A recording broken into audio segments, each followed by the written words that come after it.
Welcome to the United States of Tiffany. Our commentary offers a humorous take on wrestling. Please note, we're not bullying or attacking the wrestlers. We're engaging with the choreographed sport and its storylines. Our jokes and observations are about the characters and storylines, not the real people behind them. Tourists and citizens alike, welcome. Enjoy the show, and remember, it's all in good fun.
With 6 minutes left in the fourth quarter.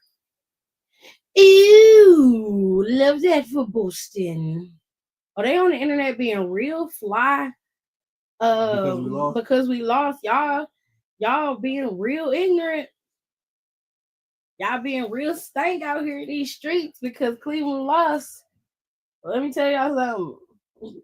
Everybody got a plan until you get punched in the mouth. I just want y'all to remember that, especially when Indiana go down, because I can guarantee that if Indiana's the one who pulls out of the East and beats everybody, Oklahoma is getting the championship, and I'm watching that shit. I'm watching that, my guy. You feel me? It's happening. It's happening. I can't wait. I'm gonna love every minute of it. I'm gonna relish in it. Oh, my mama, y'all not gonna disrespect my people like that.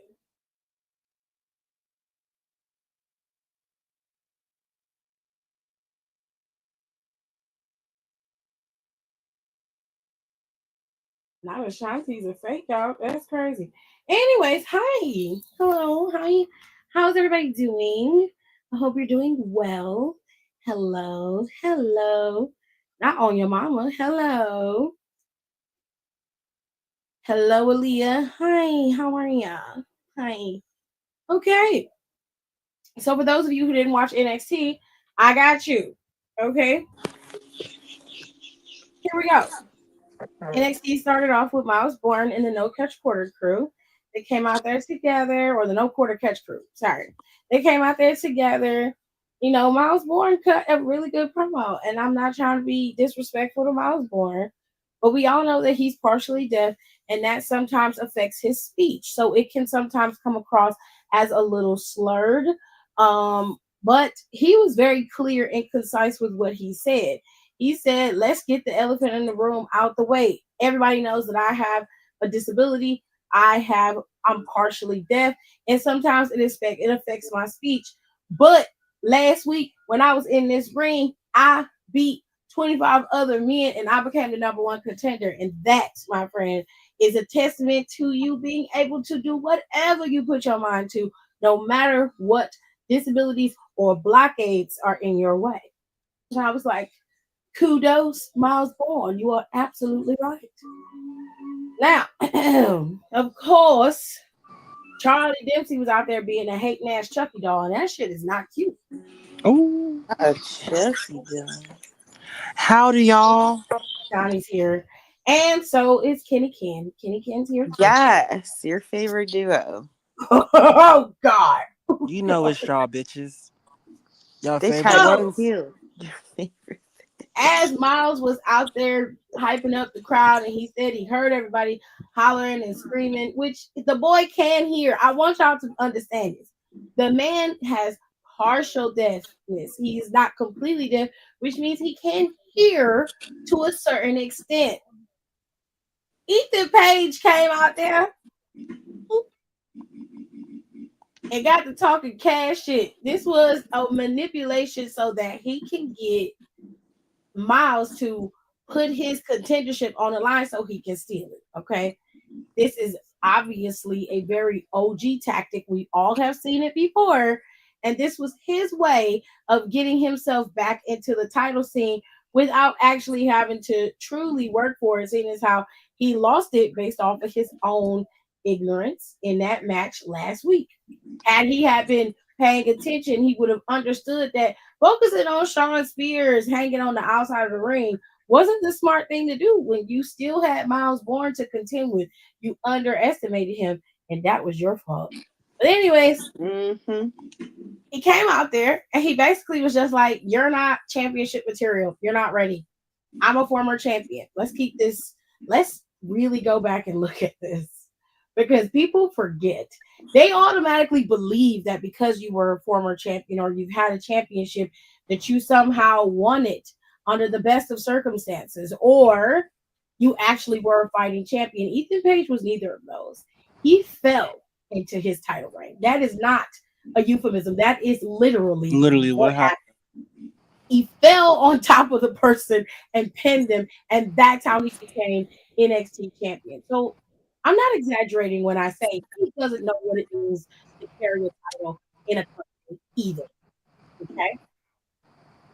But we're going to keep it real. We're going to keep it funky. He wasn't an NXT champion. Let's just be fine. Let's just roll with it. And as he began to talk shit, he was like, the crowd were the ones who said, Miles can't hear you. And to be fair, they were doing that to taunt Ethan, not to disrespect Miles. Okay? So Ethan Page like, Ethan Page said, you know what? They're right. So I'm going to talk really slow so you can read my lips. That would have been an indication. He was disrespectful last night. Shit. See, and this Miles is the only thing I don't like about wrestling. I can hear you. You can talk. Right. Like, this is the only thing I don't like about wrestling. Your wide ass mouth. It's the only thing I don't like. It is when it is when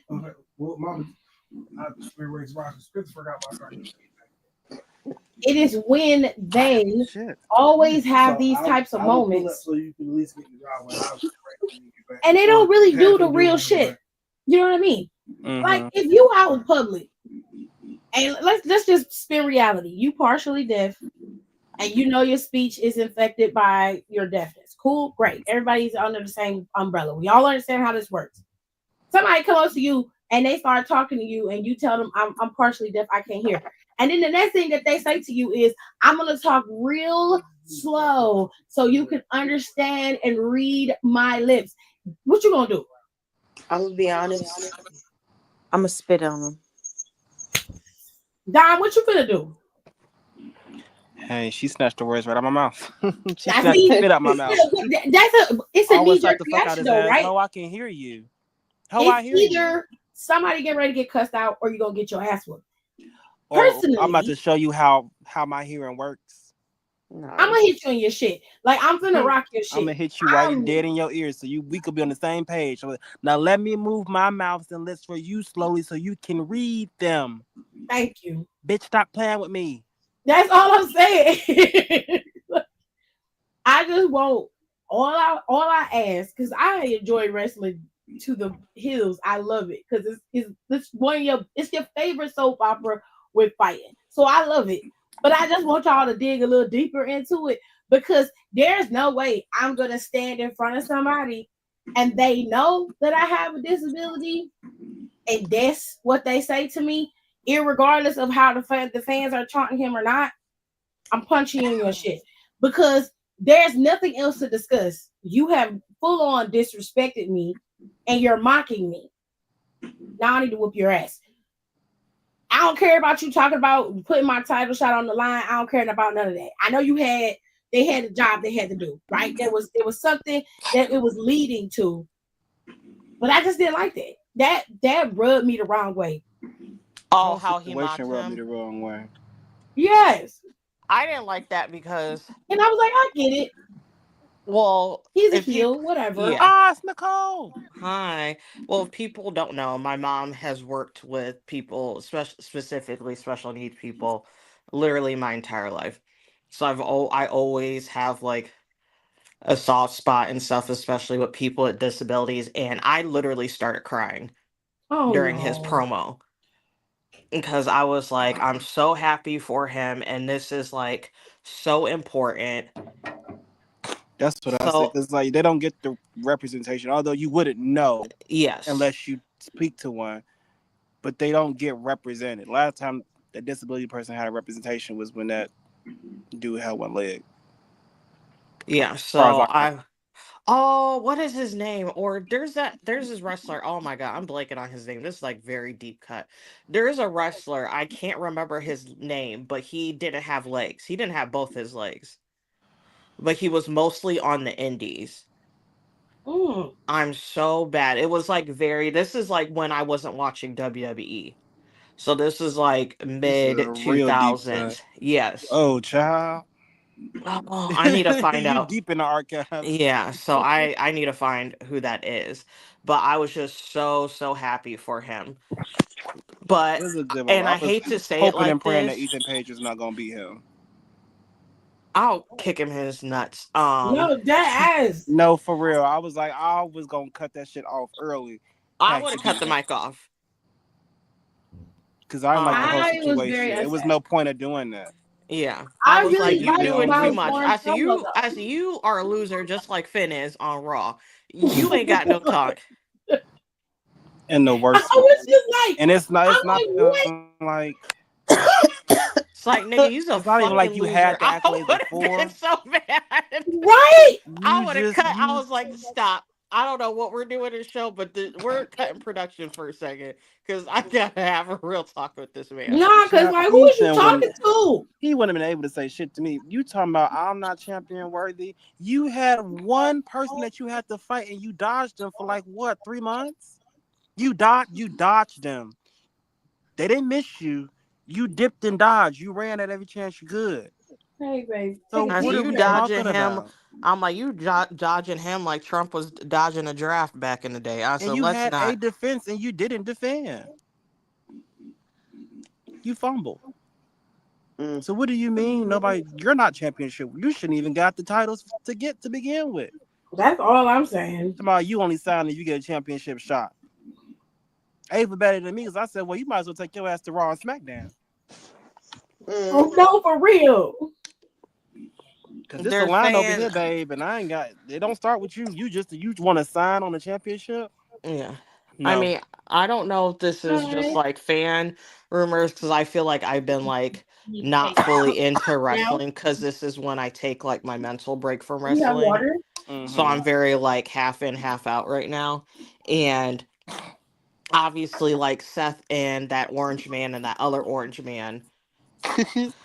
Okay, so I Stepped in the yeah, tangerines. before I finish this, I need we need to talk about Paul Heyman and that lady. What lady? Oh Actually, wait, I don't didn't want it to get call her a lady debunked? because she's not even old enough to be called a lady. That's a girl. That's a girl. I thought it was a joke. He said Was it a that's not joke? I his thought it woman, was a joke, but I'm and like, she said that's not her man, and he said that's not his woman. That he her agent. Yeah, right. oh, well, what does she do for him to even be his agent? I don't know, but I haven't At seen her. It's not 23. like she was like posting stuff with him and like they doing like little Maybe it's couple his flight scenes. Yeah, I agent. was just like taken aback because I was like, I swear he's with his like wife Wife or wife. something. Yeah. So that's Yes, why he I was I is. so seen it was his confused. wife. That's not his woman. I don't know But who I spread that rumor, honestly, I but wouldn't it's have not. been mad. No, I because would I have. thought it was like a I Bill would, Belichick girl, get that situation. bag. Oh At no, first no, I no, was worried. no. At Because first I was it's worried about that girl, but I said, "Oh no, she's smart. She's running a scam. I love Yeah. me a scamming That's why I bitch. was like, I not ain't a worried about scam. it. She is. Cause Do I you was know like, what she's she run doing up a right bag on now? that man. I said, ain't no way she's sitting in front of Paul Heyman face and just ain't running up a bag. Knowing who he is. Bill Belichick's girl is controlling his shit. He like bought her properties, like something $1 million worth of like properties, like that she's renting or something, like renting or whatever, that are not in his name, and then saying like, oh, Yeah, whatever, you're running it. They everything. are in her name. Go put your mask on. Go. There's like something else of his that is in her name. I said, ooh, she's about to mess up his kids' inheritance. But I'm not even really mad about that because he's terrible and he deserves that. Here, try. So I'm always gonna root for a baddie who's gonna drain some old rich white man's pockets. Hello, always. I don't care what's going on. No, I can't do it. I can't. I don't care what's going Especially on. Bill Belichick. He deserves Wait, it. Because fuck him. wait, wait, wait. We're waiting. We're waiting.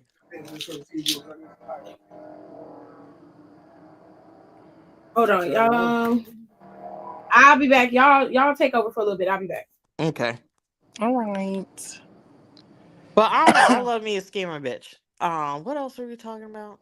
Oh, Paul Heyman. That shit is weird. But anyways, I've been seeing around the interwebs that Ethan Page is going to be the third person.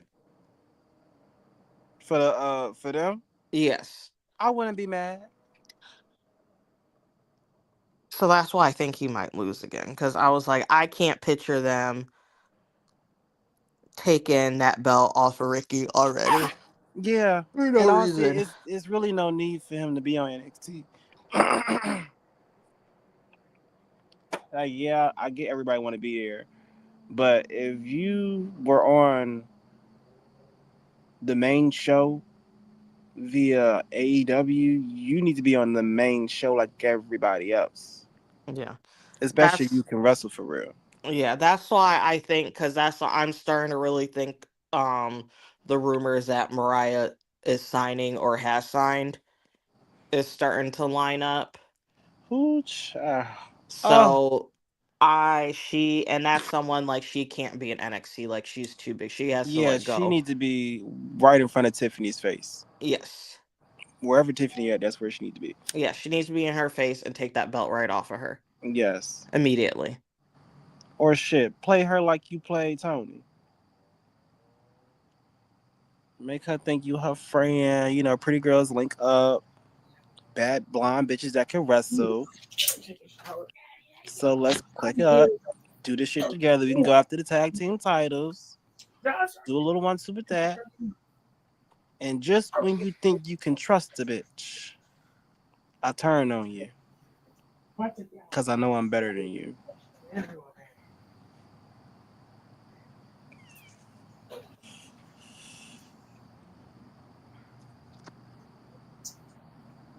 Or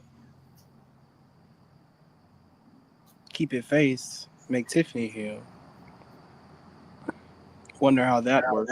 No, I feel like they're stuck in trying to have her be a heel for no reason, face for no reason. So might as well have her die on that sword. Who, Tiffany? Yes. Yeah. It's not working. It's not working at all. She's likable though. Shout out to her. Is she? Who, Tiffany? As a person. Mm. Like she's somebody I, giggling kiki with. Mm. I'm But okay. as a TV personality, it's not. I it. I don't understand how any of this is a underdog story. She hasn't struggled for shit. Mm. She ain't been humbled.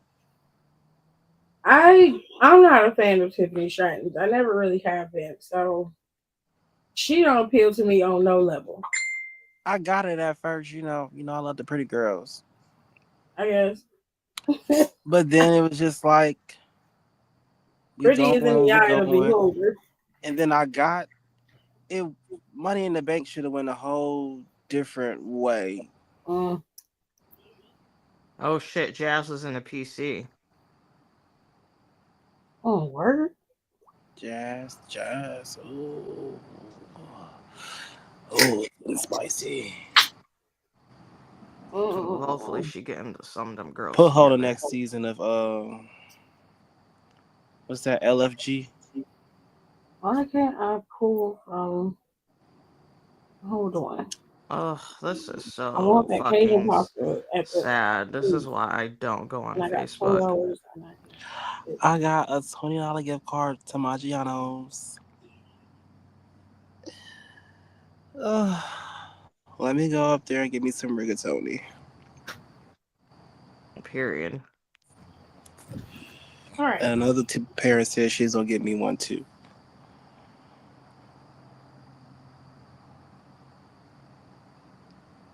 All right. We'll talk So Christmas stuff after NXT. I was trying to do something. It don't matter. Dang, 20 minutes in, we only got past the first segment. LOL. What came after this? I'm trying to imagine.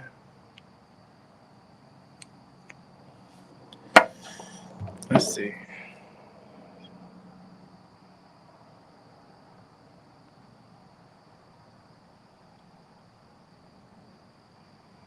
Hold on, y'all. Lash Legend is fucking tall. Yes, she is a big woman. That bitch almost was as tall as basically as tall as Undertaker with heels Oh, on. she I said, God is. damn. That's crazy because Jade is about as tall as Undertaker. Okay. She be So scared. all the girls, when we was watching it, when I was watching it, they had Ethan Page out there. He was talking that stupid shit, and then he challenged Miles Bourne to put his number one contendership on the line. To which his number one fucking Charlie was like, "Yeah, do that, do that." You know what I'm saying? Because this gonna be a good teaching lesson for you.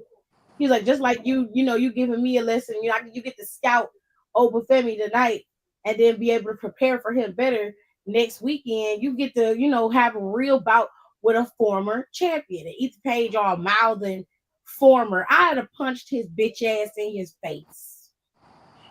Don't be talking to me crazy like that.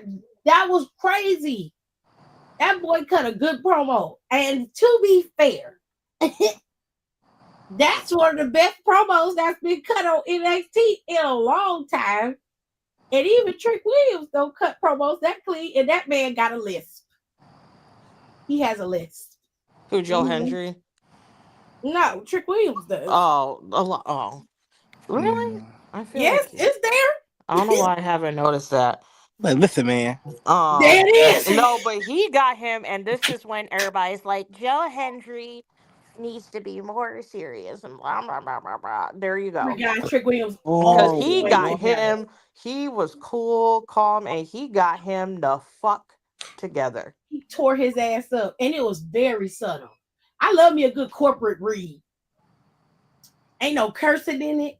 He wasn't mad. He didn't yell. He didn't I do love that. the way his promos go.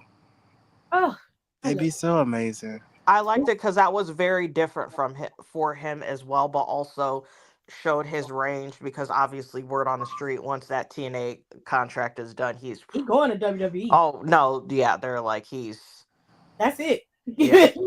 Come on home. Come on home, The Joe. fact that his t-shirt, a TNA employee t-shirt, is the highest selling t-shirt on WWE. That whole top 5 of the t-shirts right now is crazy. Yep. And that also signifies how they need to rotate people out.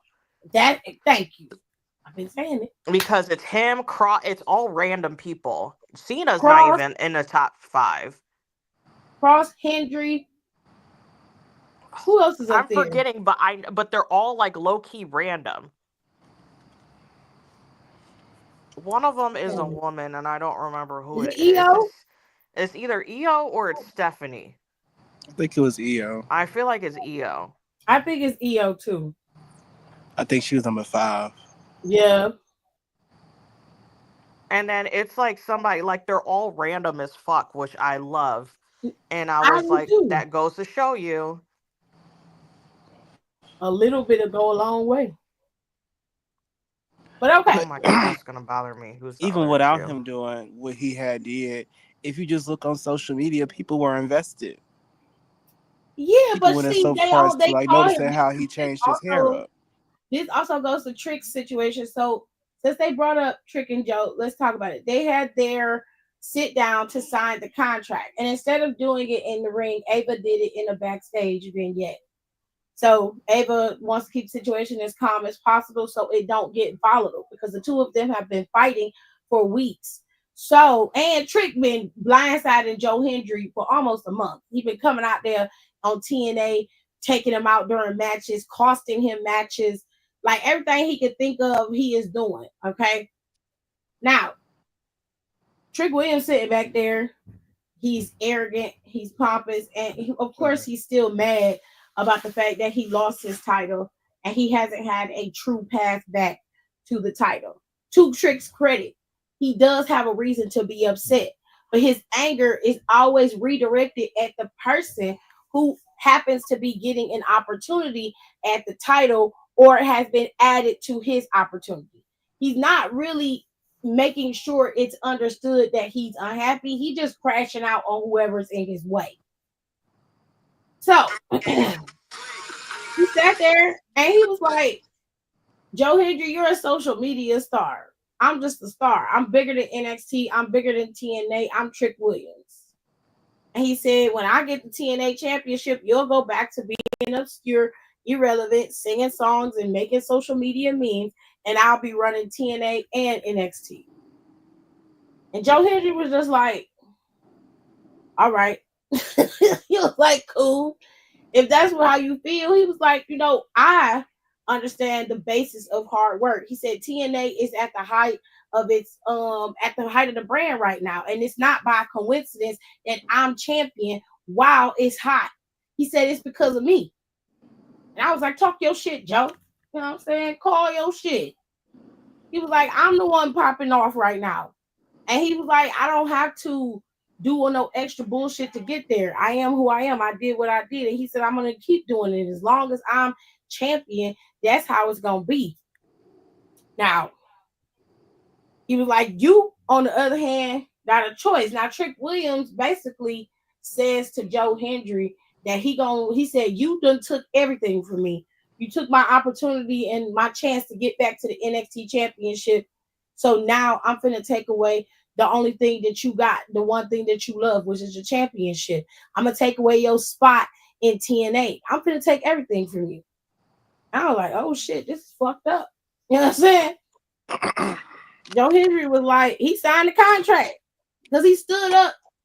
Both of them was standing up, getting ready to start fighting, and Ava told them to sit their asses down.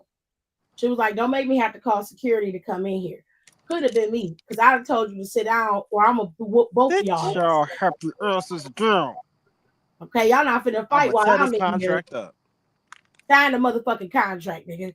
Sign that shit. That's literally what I would have said. Sign that shit, nigga. Stop playing with me. Trick Williams put Trick Willie on the paper, and Joe Hendry ate his ass up. He pulled a Tony Storm so fast. He said, you don't have no path back to the NXT championship. There's nothing waiting for you on the other side. He said, if I lose, I lose. And you get to be champion. But if you lose, not only do you not have a path at the NXT championship, you ain't even going to be able to be a champion of my brand. You'll be back where you started at the beginning with nothing. I said, well, he low-key got a point. He said, you can't be the top guy. He said, you'll be a superstar with nowhere to start. You ain't going to be nowhere. You're not going to have no title. You're not going to have my title. You'll have nothing to command over. You're just going to be alone out there doing nothing.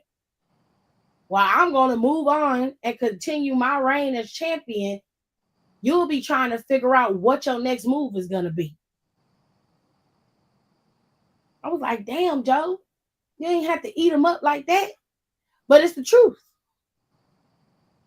You put all your eggs in this one basket. This is it for you. Joe Hendry could lose this championship and he got an opportunity to either get it back from you or move over to the very brand that you abandoned because you was too much of a bitch to handle your business and take over the entire brand. Or go to the main roster and do what he do. Joe got a whole path ahead of him. But you, because you have such tunnel vision and your only focus is this NXT championship, if you lose this TNA championship, what are you going to do? There are 15 other men who are in front of you who are eligible and should be able to be champion before you. I mean, you could talk shit about Joe Hendry all day long, but he has a point. I can't scratch your back if you ain't leaning back far enough. Shit. He has a point. Now move. Y'all my foot. Hold on a minute. Ow! They would have had 0.5 seconds to sit down. Not 0.5. That's crazy. Joe Hendry ate his ass up. And then he signed a damn contract and walked away. Trick Williams couldn't say nothing because he did tell him earlier. He was like, you used to understand what it meant to have integrity and to respect the title and have respect for the brand and just have respect in general. But he said you lost that somewhere along the line. And now you believe you're entitled to this. Like you don't have to earn anything anymore. I was like, well, at least Javon Evans wasn't lying when he clocked your T. He did say that you was giving Carmelo Hayes all this drama, and now here you are, acting just like him. I'm like, what's T? He got you together, sir. Sirs and ma'ams. Mm-hmm. Now, the LFG girls showed up because they getting ready to have their finals on Sunday. Now, don't ask me who these people are because I don't watch LFG. I don't watch it. I personally think it was a pointless competition, but a lot of people liked it. But me personally, I just wasn't a fan of it. Not to say that it wasn't a good show. From what I hear, it was pretty decent. But I felt like you have so many ways of getting into the WWE now, from Evolve to going through TNA to going through NXT with the NIL program. Like there were so many things or so many ways for you to do this. Oh, hello. How are you? I just wasn't interested. It doesn't mean that it's not a good show or that they didn't do a good job with it. I'm just going from my own personal views. I just wasn't interested. But I do know some people who watched it. Nicole watched it on occasion, and there were other people in our group chat that will watch LFG. So they're more aware of the LFG guys and girls than I am.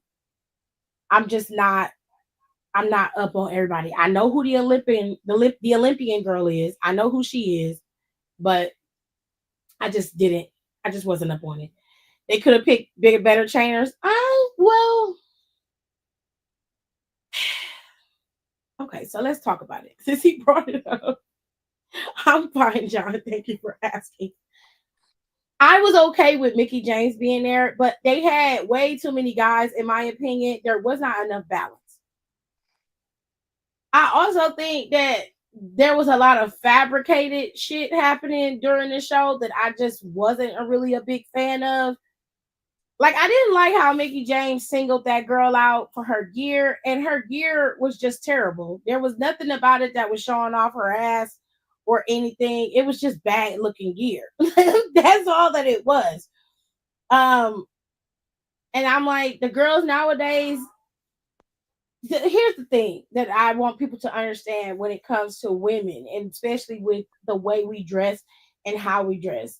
If you are looking at that girl's ass because she has on some gear that's a little bit more, it's a little bit tighter than usual, the panty might be a little higher than usual, then you're missing the real fun of the match. That's your mind drifting off onto her body.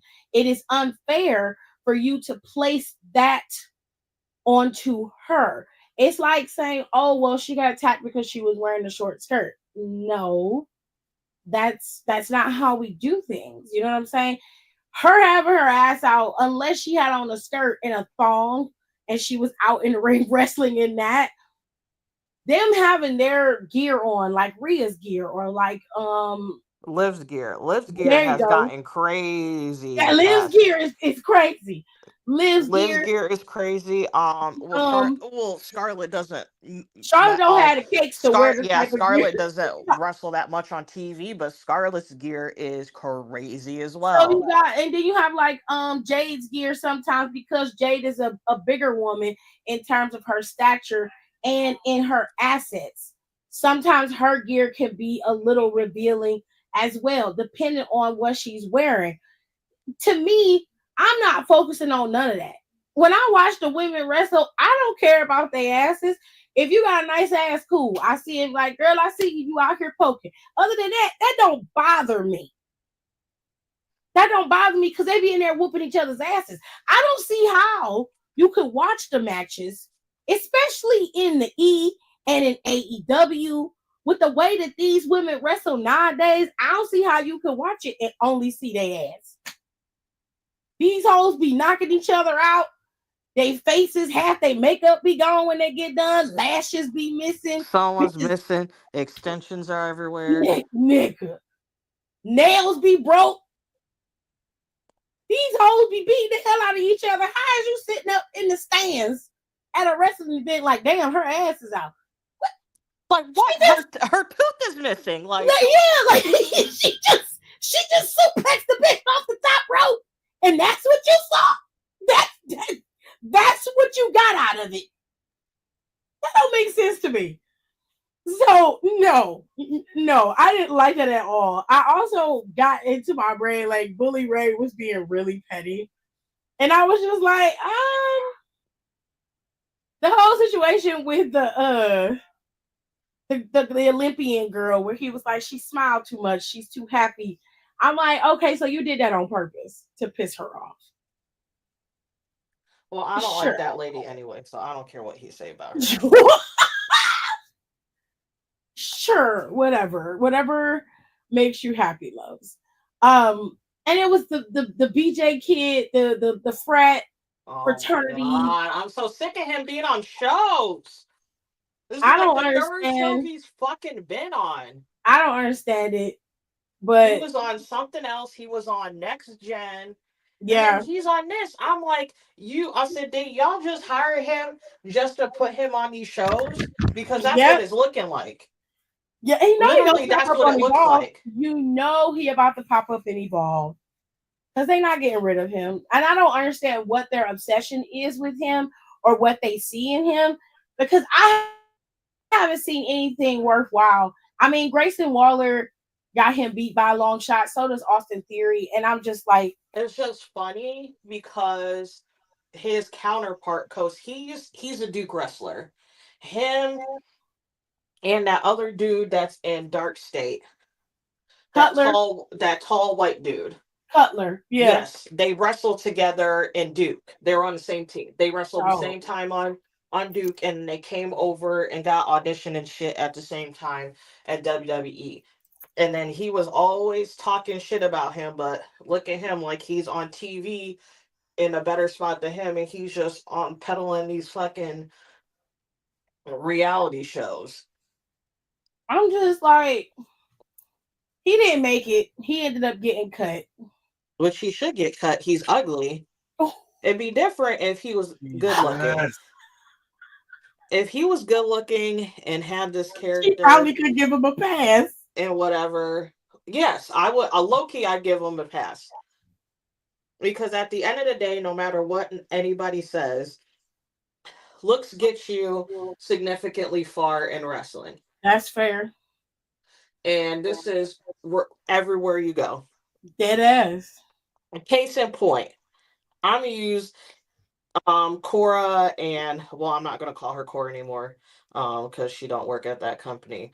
I'm gonna use Elena and Priscilla, for example. Right. Yes, they were pretty big on the indies before they got signed.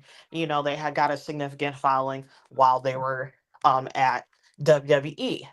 But I don't think they have gotten so many bookings, and I think I put some of them in the chat. Yeah, you did. They've gotten a crazy amount of bookings. Mm-hmm. Yes, because they just got released and stuff. But you think about their counterparts, like Dakota Kai. No offense to her, I haven't really seen that much. I haven't seen no bookings from her. Maybe When she decided to take a break. which she could be taking a break. Which she Yeah. should. She needs to be resting that knee. Or I'm trying to think who else, and I hate to use this example, but Indy. Yeah. But Indy did. Indy started Yes, she making like got, but championships. she wasn't like this though. This is crazy. Like every time I go on Instagram, I see a new booking for Priscilla and I see a new booking for Elena. Obviously, they're talented, but we know what they look like also at the same time.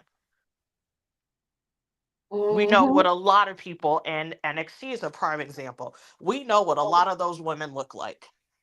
This is not negating from their talent, and that's the same thing with the men. Ricky is an example. Yep. Very We good know what he looking. looks like. Very good looking. Easy on the eyes. Light skin. And same thing with Oba. Yes.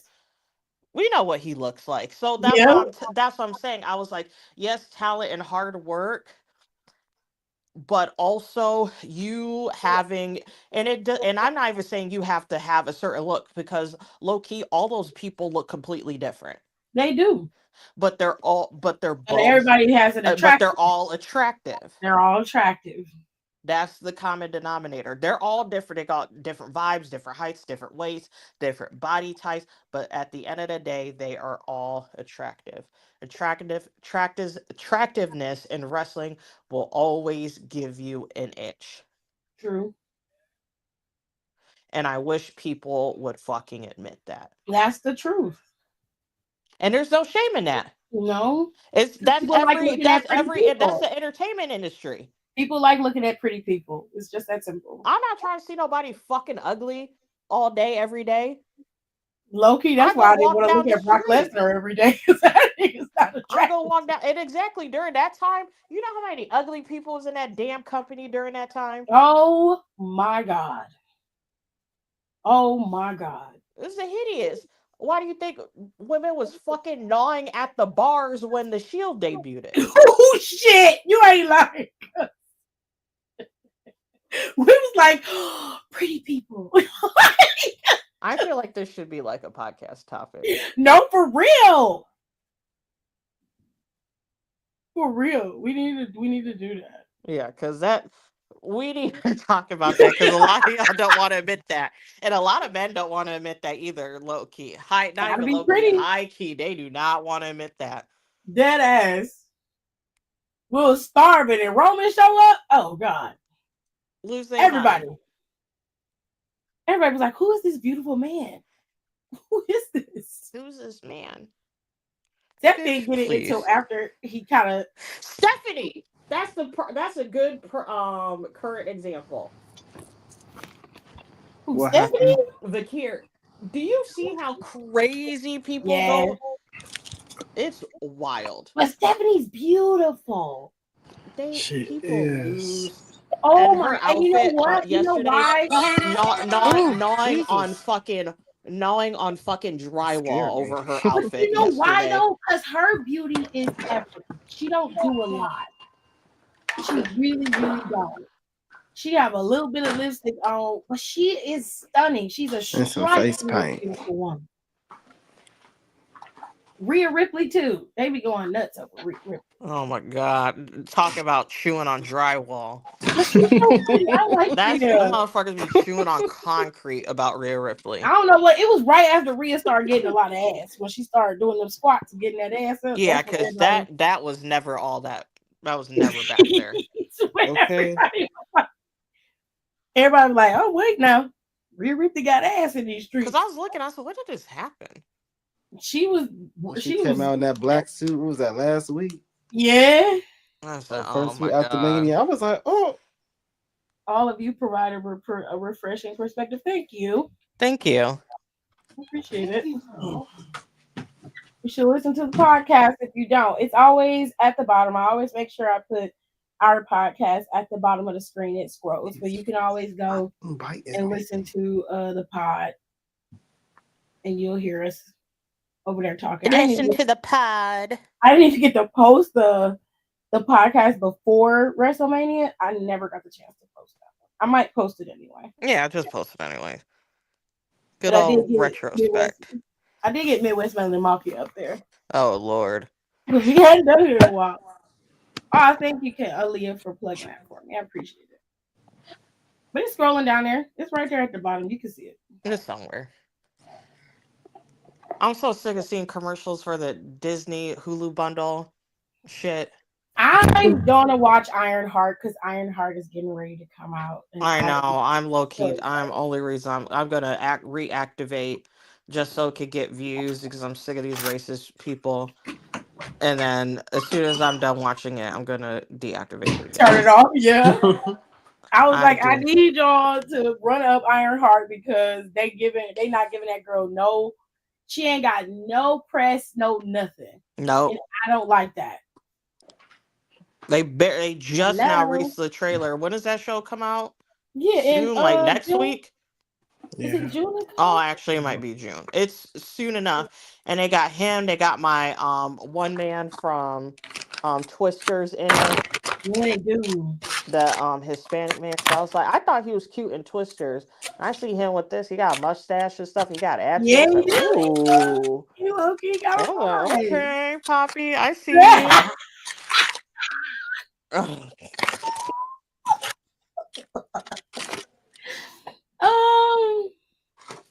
Also, I'm pissed because F1 is ending their fucking contract or whatever with ESPN after this year. But everyone's free. But rumor is they might go to Netflix. Ooh, because of Raw. Because again, WWE being ahead of the curve with certain things, not everything. Don't put words in my mouth. Certain things they are on some. They are especially with streaming. I've been hearing that they're probably going to go to Netflix because Drive to Survive has been on there for 7 seasons, anyways. But people are pissed, and they were like, "Well, because a lot of F1 F1 in America, it used to be like on NBC like back in the day, and then it was on something else, and now it's on ESPN. In Europe and all them other fucking countries is on Sky Sports and something else. So people are pissed because they said if it's on Netflix, it's gonna fuck with it being on Sky Sports. But I'm like, I don't care, as long as I can watch it on something that I already pay for, I'll be very happy about it. Right. But that's the rumor that I've been hearing, that it's most likely going to go on Netflix since they already have a partnership low-key with them. Like I said, so and they said one of the reasons because they see how Raw how well Raw has been doing. Mm-hmm. Because besides, I think a one day, it's been fine, honestly, streaming wise. There's been no issues. Yeah, it's been pretty clean. I only had one day where the buffering was happening and it was really weird. Yeah. But other than that, it's been pretty clean sailing. Even when you come out of the app and go back in, haven't had no issues. Especially compared to oh my god, that fight.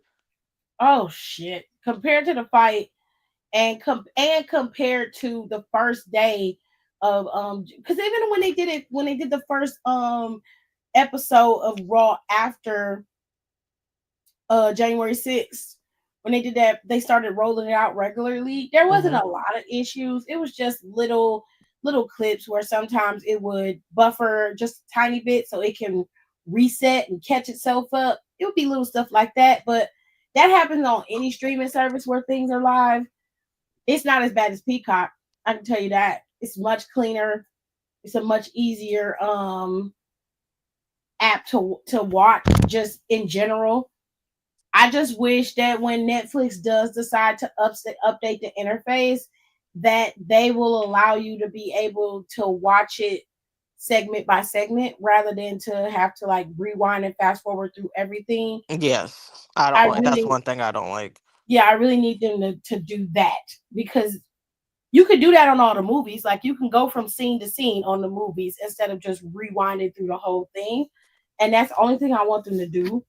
I really wish they would adopt WWE's format because I loved their interface for the WWE network. It was so good. It was so smart. I don't know who created it, but you did an amazing job on that. Because we used to go on there and I'd be like, there's a match that I missed on this particular SummerSlam. You can go right to the match.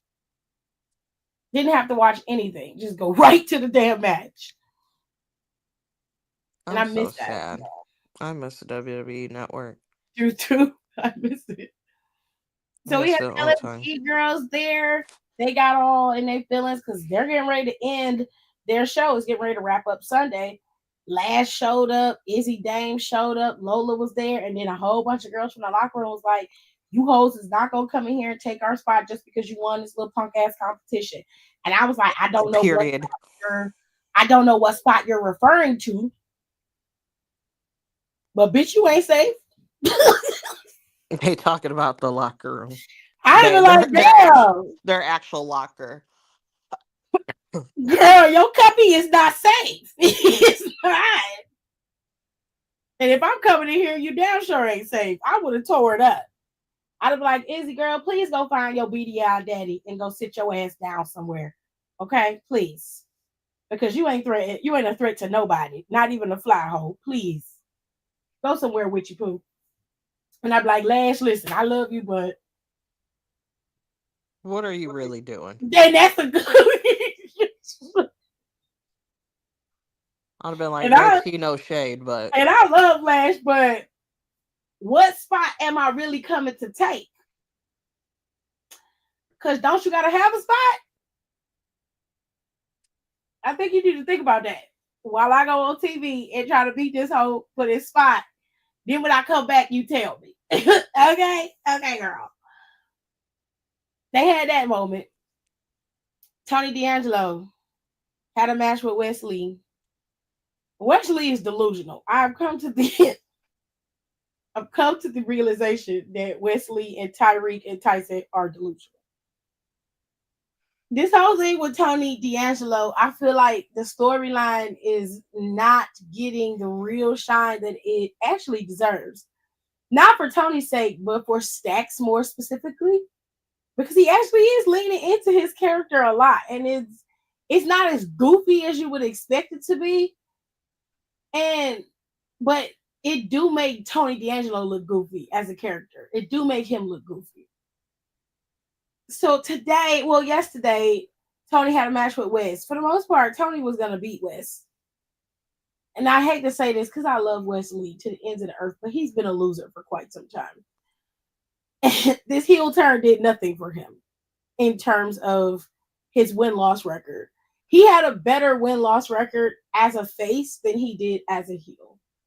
He has been losing pretty much everything that he set his mind to, which says a lot, but yeah. I mean, he's not Seth. He's not Finn loser yet, but he's getting there. He close. Because Finn's a fucking loser. He's close. I don't think they're gonna have Lash and Lola team. I don't think they're gonna have Lash and Lola team up to do anything. They just were there. They just showed up.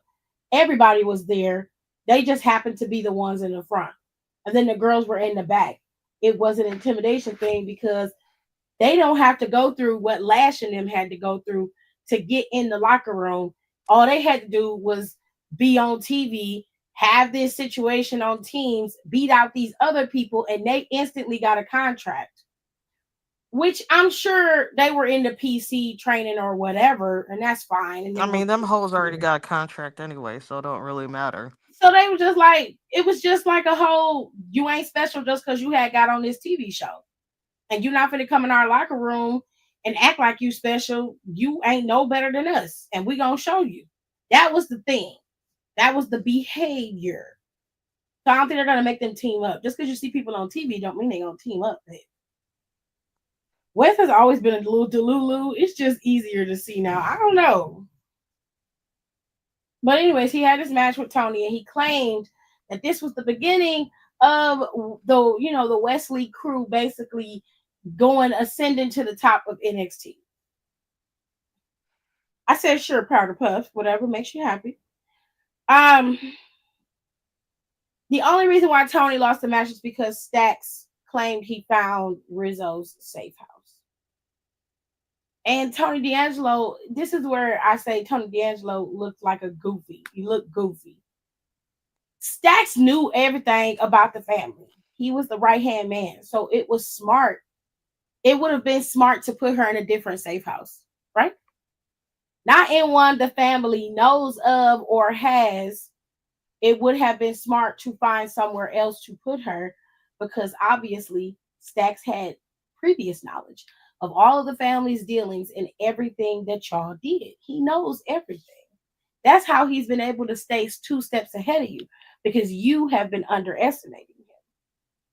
So Stacks get on the camera and he's like, hey, Tony, I thought about it. I was the underboss for the D'Angelo family. So obviously I knew where all of the safe houses were. And I know exactly where the safe house is for Rizzo. He's standing in front of it, pointing at it. I think I'm going to go in there and pay Rizzo a visit. You think you okay with that? I'm going to go in there. I was like, well, as hard as Rizzo be acting, she should shoot your stupid ass when you walk in there. Because that's sure I would have done. I would have shot your ass. As soon as he, boop, there you go. Well, like, hey, Tony, he's dead. He's dead. Yeah, you don't have to worry about him no more. Yeah, he's gonna be sleeping with the fishes.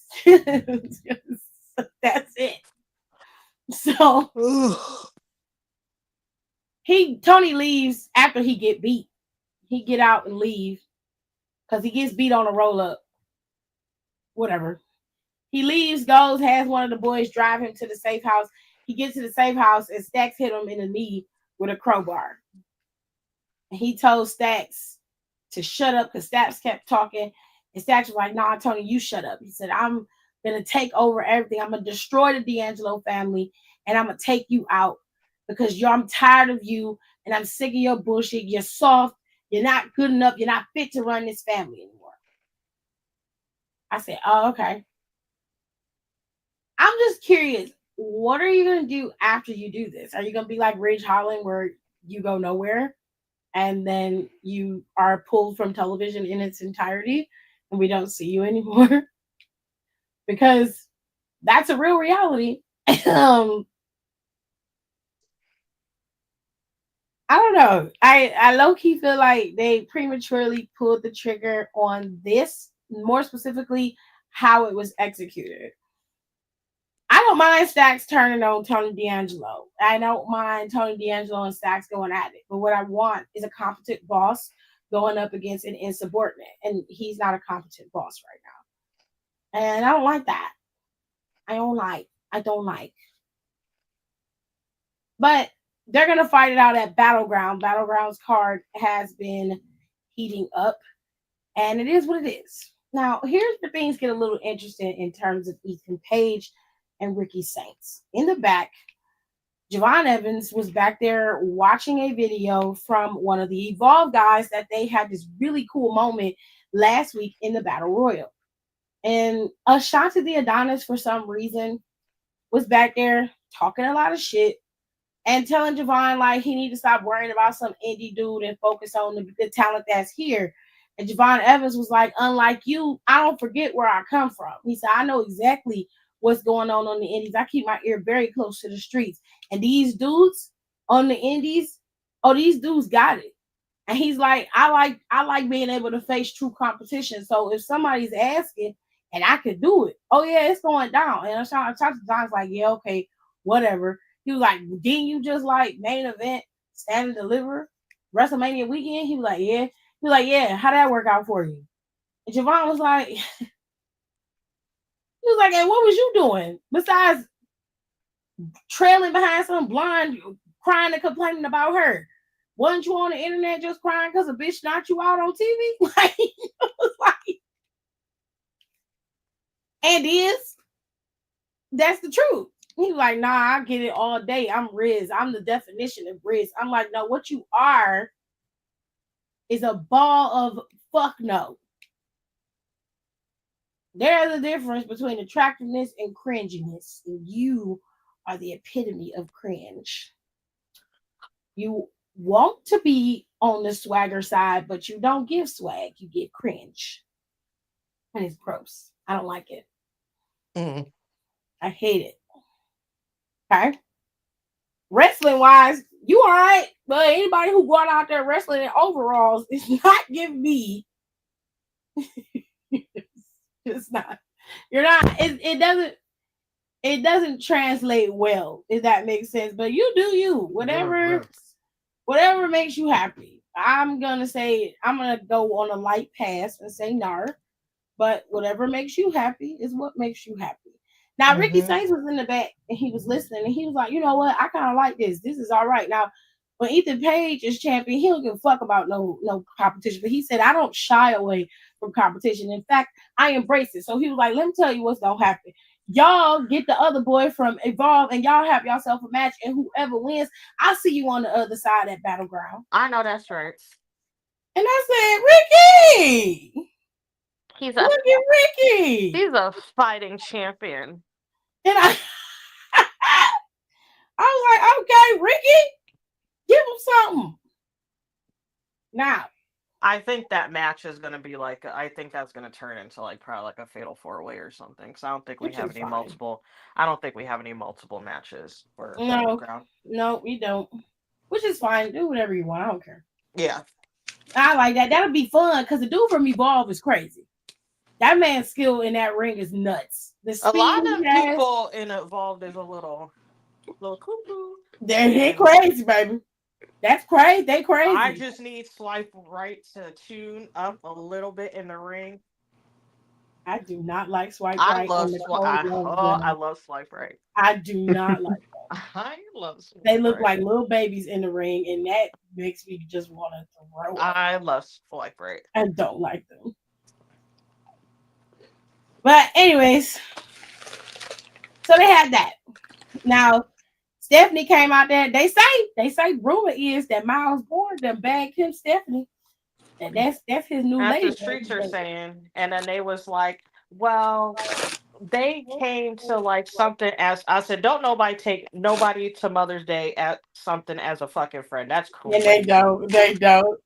I was like, well, if that's what Miles like and Stephanie cool, I'm happy for both of them. Live y'all Stephanie who? Vakir. The Dark Angel. That's a hit.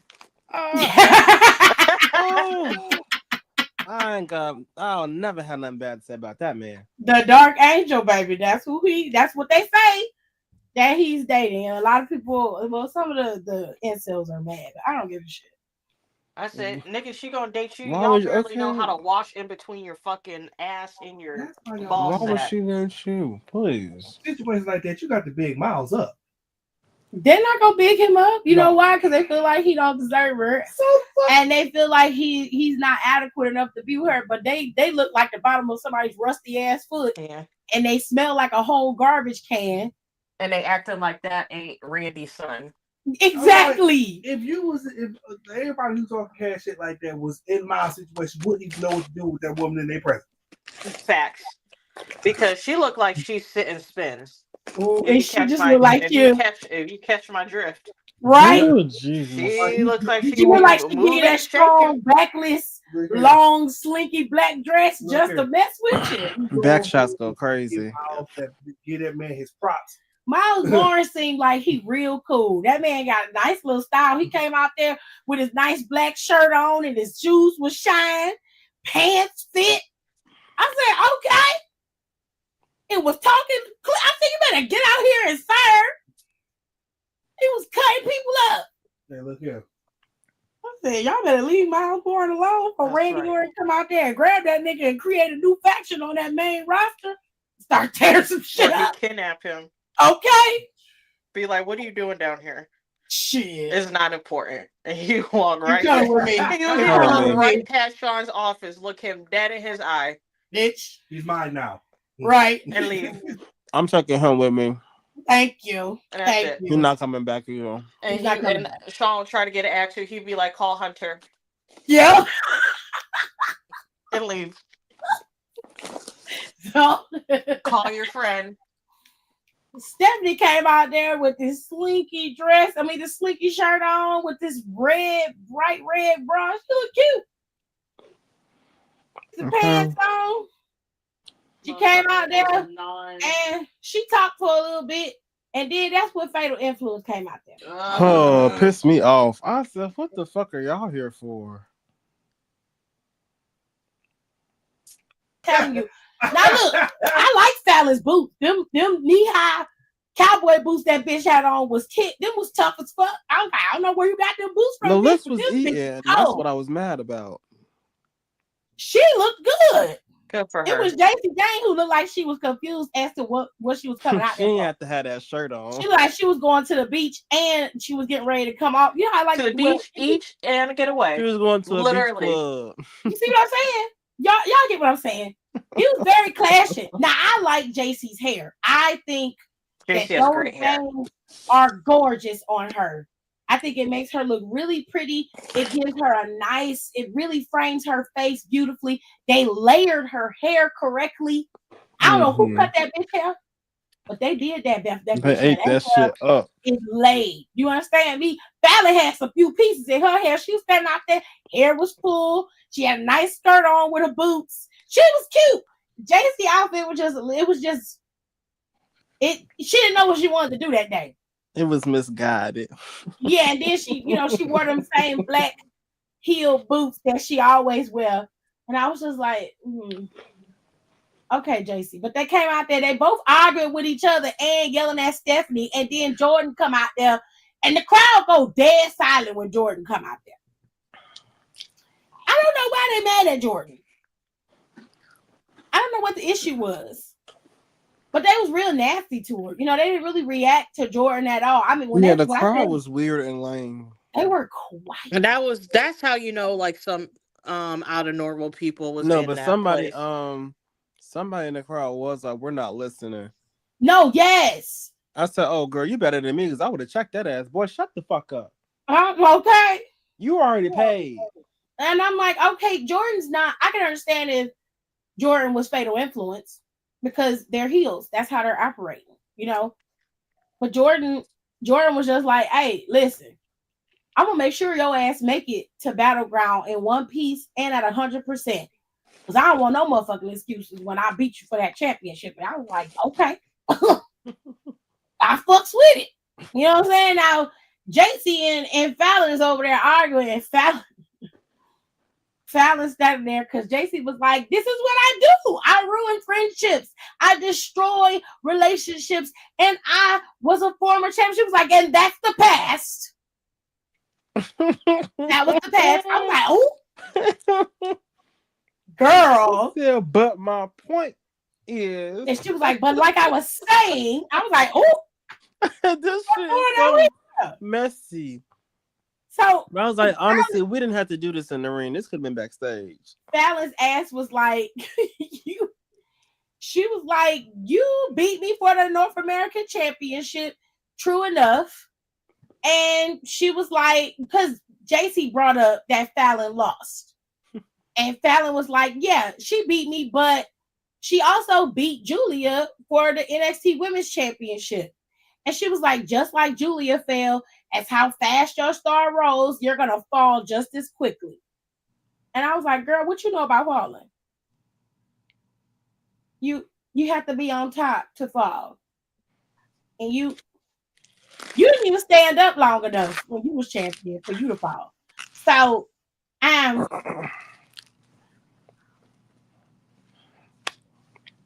a lot of the reason why you kept your championship was because of JC and Jasmine. Where the fuck is Pele kick at anyway? Where was she at? Her kid ass pigtails. I was like, where the fuck is Kim Kardashian Carpy at? Where is she? I said, I ain't seen in about 2 weeks. I said, "Was she cut? What's going on?" They came out there arguing with each other and fighting with Jordan and Stephanie. Now, NXT didn't make it. They didn't say that was the main event, but they alluded to the two of them having this tag team match. Yeah. They had the match. Jordan picked up the win for the team because Stephanie got thrown out the ring. And Fallon and JC obviously were distraught that they lost. Okay. They actually coordinated this time with their gear. Their gear was actually Oh my god! You know I'm sick of that. coordinated this time. No, they look like a team. God, they made me sick. They coordinated this time. That's why I think I'm also so mad about Priscilla and Shotzi. Yeah, because they were really good. Them, I'm gonna get mad again. Let me not.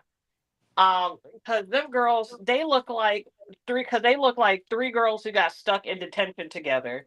No, they did. But that's another thing too. Like the end result of the match was that Stephanie and Jordan won, and they kind of had a stare down. Then at the end of the show, we saw Ethan Page attack Ricky Saints. Now there was an interaction between the two of them. Ethan was preparing for his match with Miles Bourne. He got approached by Ricky and was like, "You just love raining on other people's parade, don't you?" And Ricky was like, "I do. I quite enjoy it." Well, Ethan was like, "I do. I quite enjoy it." He was like, "You'll see in a minute," because he was like, "You've done it to me, so I don't know why you acting so surprised." He was like, no, I'm just that damn good, and you're mad, but it's cool."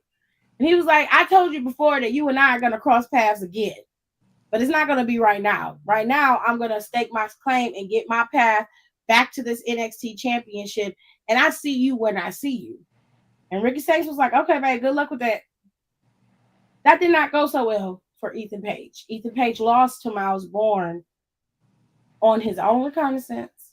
He lost. And I guess in the ring, as Miles was celebrating, he sat there for a little bit and contemplated, "Well, I'm not getting back to this NXT title. The North American Championship is my next bet." After he attacked Ricky Saints at the end of the show, he basically told Ricky, "I told you that I was coming back for you, and I'm gonna take that North American Championship from you." I said, "All right, bet." whatever makes you happy. Prior to all of that, we had a interaction between Kaylani, Zarya, and then there was a match between Tatum and Thea. Thea and Carmen were walking in backstage. They happened to be talking to each other about their friendship and whatever. And Tatum is upset. Poor Tatum. She's heartbroken. And that's why I kind of understand where she's coming from. Tatum's husband got fired and her two best friends got fired. Okay? Everybody she loved is gone. So Tatum is not just dark. Tatum is in full-blown grief. She had the match with Thea. Javi. Oh, yeah. She had a match with Thea, but she was so angry that she had her thumb in that bitch's eye and would not let her eye go. She is screaming at the top of her lungs, like, "Why?" And just burying her thumb in this girl's eye. Thea is on the floor, just like, oh my God. So funny. I'm sorry. The refs had to come out there to pull her off of her. She got up, put her thumb back in that bitch's eye again. It was just. She had an understandable crash out. To be fair, I think I agree. She deserved to have that crash out. Yeah. She hurt. And I don't blame her. I my feel poor, like, my poor girl. And I felt like Gigi, of all of them, didn't deserve to get fired. She deserved better than that. None of them did. See, I need someone. I don't need them to explain releases to me, but someone needs to explain those releases to me. Like I'm 5. I generally can't. Like someone needs to. Sean Hunter. Everybody needs to explain those releases to me. Like I am 5 years old. Shawn Cause Michaels kept Dakota, fumbling the are you ball with slow? Julia, ruined her momentum, her booking. She doesn't feel as a top star in the women's division. What are you watching? That's unfortunate that you feel that way. Next. I'll put it this way.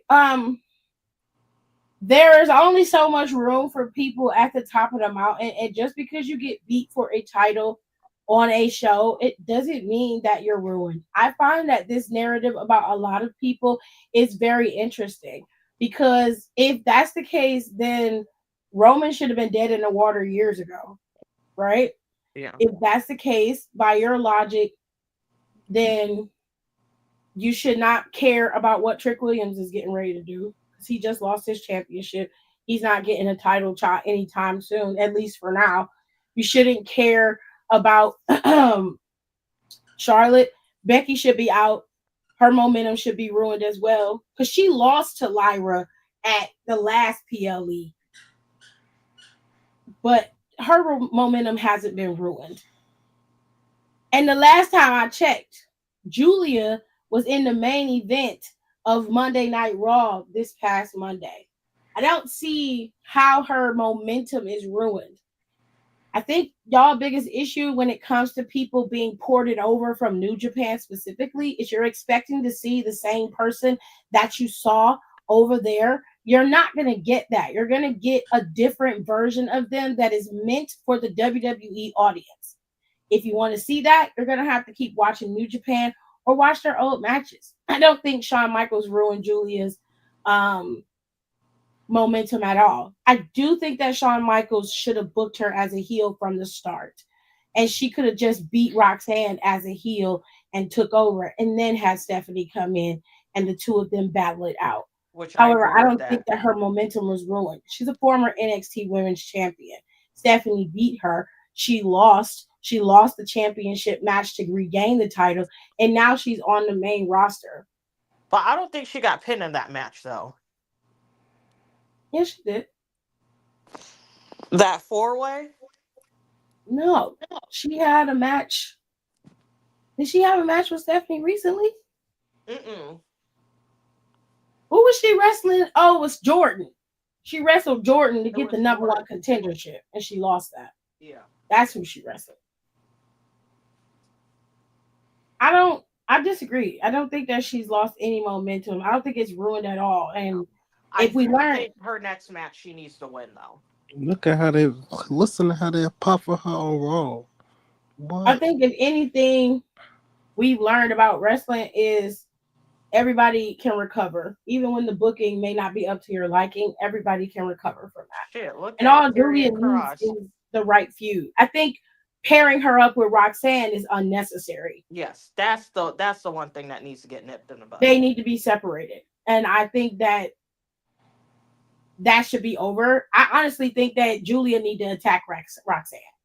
She need to attack her, beat her down, and have Roxanne and Julia feud and let that be their building block. Let them build each other and then be done with it. Because them constantly going after Rhea and Io to me doesn't do anything for either one of them, especially when Rhea is obviously the one who's going to go after that championship at Money in the Bank. That's happening.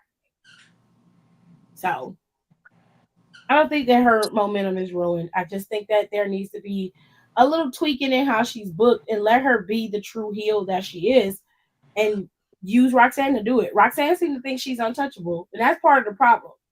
They need a heel like Julia, and they could use her. And I'm sure if Triple H is smart enough, which sometimes he is, he'll do what's necessary. Anyways, what else happened on NXT? Julia's they got the pack, they sent out the pack already. So they already got Julia and Stephanie in there. Yeah. Julia's at 82. What's Stephanie? Oh, they got Roxanne as at 83. Shit. Damn, Scarlett ain't shit. They got Scarlett at 69. That's fucked up. Ain't no way I put Shawn Spears at no 70.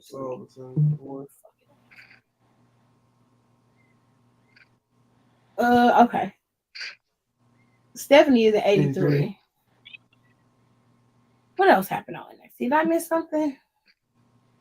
Oh, Kaylani and Zarya now. Kaylani all in her feelings, and she acting like a brat too, which girl, I'm all for you getting your moment or whatever, but she came in there mad because she got slammed through the barricade yesterday. And she was like, what you mad because Soul caught me? I was like, girl, did you try to fuck her too? Like, what is happening? What's going on? Who cares? Who cares if she caught you, bitch? Who cares? What are you talking about? Like, you're just mad because she caught me, or is that why you're mad? Girl, she could catch Jesus at this point. That don't make you a number one contender for the championship. You still lost, bitch. Zarya was like, and your catching you means nothing to me. You lost. 1, 2, 3, game over. Back in the line. She was like, no, we're gonna run it back. She was like, and if we run it back, it's gonna be the same. She was like, okay, cool, let's run it back. I'd have been like, no. Take your ass to the back of the line. What's wrong with you? I don't wrestle for free, hoe. I'm not doing charity work. We get the fuck out of here. That was a charity match the last time we wrestled, bitch. I'm not gonna do it again. Stop it. Find somebody else to fucking play with. Your little manipulation tactics is not working, hoe. So like, she like, okay, well, if I beat you, then I get to wrestle Soul at Battleground. Soul was like, okay, bet. I'm like, bitch. Soul like, fuck it. Zarya like, God, what the fuck is you? She's like, ho, is you cool? She's like, what? What you mad about? She's like, girl, the whole point was to not. Oh my God. Now, before that, Jada Parker's stupid ass is standing up there watching Thea get her eye just removed by Tatum. And she was like, that's what your stupid ass get. Always trying to play Captain Sable Ho. I'm tired of you. I'm finna say something, whether y'all be cool or come out of a bag on me. I need you to do whatever it is that's gonna make sure your ass is at least happy that you alive. Whether it be fucking or sucking on something, you need to do something. Because what I'm tired of is every time the camera hits you, you're mad. I don't understand what you're mad about. What is the issue? You're mad at Thea because she's happy. Bitch, are you not happy? That is something you assess with your therapist. You do not take that shit out on everybody else on the roster. The girls, Kaylani come in, does not acknowledge Jada Parker in any way, shape, or form. I wouldn't either. Okay, so Zarya, we need to rap. Like, Jada like, I'm not finna be in here for this. I'm not finna listen to y'all bitching. I'm like you do every day? Literally. She was like that annoying girl in middle school who always put herself in people's business. I'm like, what are you talking about? You're not finna listen to this. Girl, just stand to the side and finish watching that girl poke that girl's eye out and shut the fuck up. Because who was talking to you? You pissing me off. I don't know why they got you doing this angry black girl stereotype bullshit, but I don't like it. I don't like it. And you pushing it to the 85,000th degree, and I'm going to need for you to go calm down. I don't know what you need to do. Bounce your ass in some cold ice water or whatever the fuck it is you need to do. But you need to do that because you get on my nerves. And I usually let you slide because you black and we get enough black as it is. But no, I'm fucking tired of you. You finna get this work today. I'm sick of it. I'm tired of it. You ain't never happy about nothing. Even when you get the opportunities, even when you be the number one contender for titles, or you got an opportunity at a belt in a ladder match, anything, you are always mad. Like, stop playing with me. Bitch, nobody's playing with you. Nobody. You're like, I'm not even playing with you. Like, what are you talking about? Your homeboys is finna come back. OTM been cutting vignettes, and I gotta say, I like the vignettes. But then too, I like me a little thug ass nigga. I do. Especially when they emulated, they got the little thug in them, but they smart. And they really don't live that life, but they know what that life about. Or they reform. I like me a little hardcore, little hood nigga. I like that. So I was like, OTM coming back. Oh shit. But they got a match against the new Chase U. The two dudes that requested Chase U come back, they went to Ava after they text her like 50 times and was like, hey, we want to have a match. They was like, all right, bet, cool. They was like, okay, so who we're gonna fight? She was like, Andre Chase comes in, he got his new fit on, everything's cute, everything's popping. And they tell him, well, your opponents are the returning OTM. Is that for me? What's wrong with you? Thank you. Did they give me a fork? No.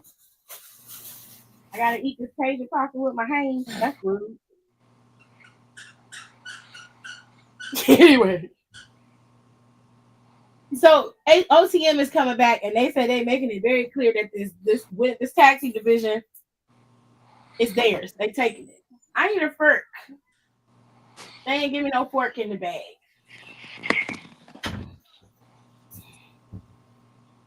So next week you're gonna have Zarya facing off against Kaylani. You're gonna have OTM facing off against Chase U, and I don't know what else they're gonna be doing. They're gonna do something else. Probably gonna have something else going on with Tony. I'm tired at this point. No, I wish they would call the new Chase U like Chase U grad school or something. Ooh, that'd be cute.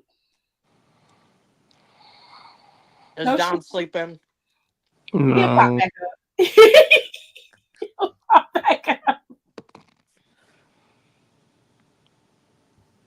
Thank you, Suge. I need to send her to anger management. They ain't gonna send her nowhere. I don't know what it is, but she is always angry. And I just be like, oh my God. Somebody needs to check her ass. That's what it is. That is insufferable. Your ass always walking around angry. I mean, I understand why you angry. If I got all these opportunities and losing that free will, I'd be mad too. I mean, if she wasn't getting no opportunities and was just standing in the back all the time, low key, I could understand. Then I could be like, well, Jada is being overlooked. So, like, y'all let her have her moment. But bitch, you was just no. You was one of the girls. Stop it. Your ass was literally at stand. You was literally at Stand and Deliver. Thank you. Now, let's talk about some wrestling news, okay? Now I told y'all Monday that the girls in them is talking about bringing Evolution back in July on the 12th. And Don say they gotta figure out what they gonna do because I believe it when I see it because they say this every fucking year. They do. But according to WrestleVotes, WWE Evolution 2 is expected to feature 7 to 8 matches on the card, plus a battle royal to make sure everyone gets a spot. This sounds way too good to be true for me. Yeah, I don't know about that. The 5-match PLE is, to me, I like that format. It's no shade, and I know that everybody doesn't get an opportunity. But it keeps the PLEs from being too long and drawn out. 7 to 8 matches. We don't even have 7 to 8 matches on fucking Mania. Oh, no.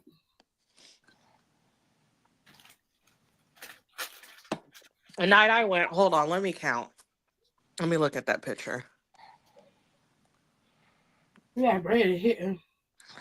Bam, bam. Now Julia's theme song is stuck in my head. Here he goes. Everybody checked her. That's right. That's probably why she's so angry so much. No, she just ignored. Hold on. So Tiffany and Charlotte, Jay and what's his name? The New Day. Okay, Jay and so Naomi. hold on. Let me count it backwards. So it's Jay and Gunther, New Day or whatever, Tiffany and Charlotte, Mm-hmm. Jade and El Naomi. Grande and Ray Ray Phoenix. Phoenix, and then Roman and all them. I think that's it, right? And Jade and Naomi. And Jay, no, so 6 match. So Mania, the first night of Mania had 6 fucking matches, and Mm-hmm. you telling me that Evolution is gonna have 7 to 8 and about that's too much. It sounds too good to be true to me.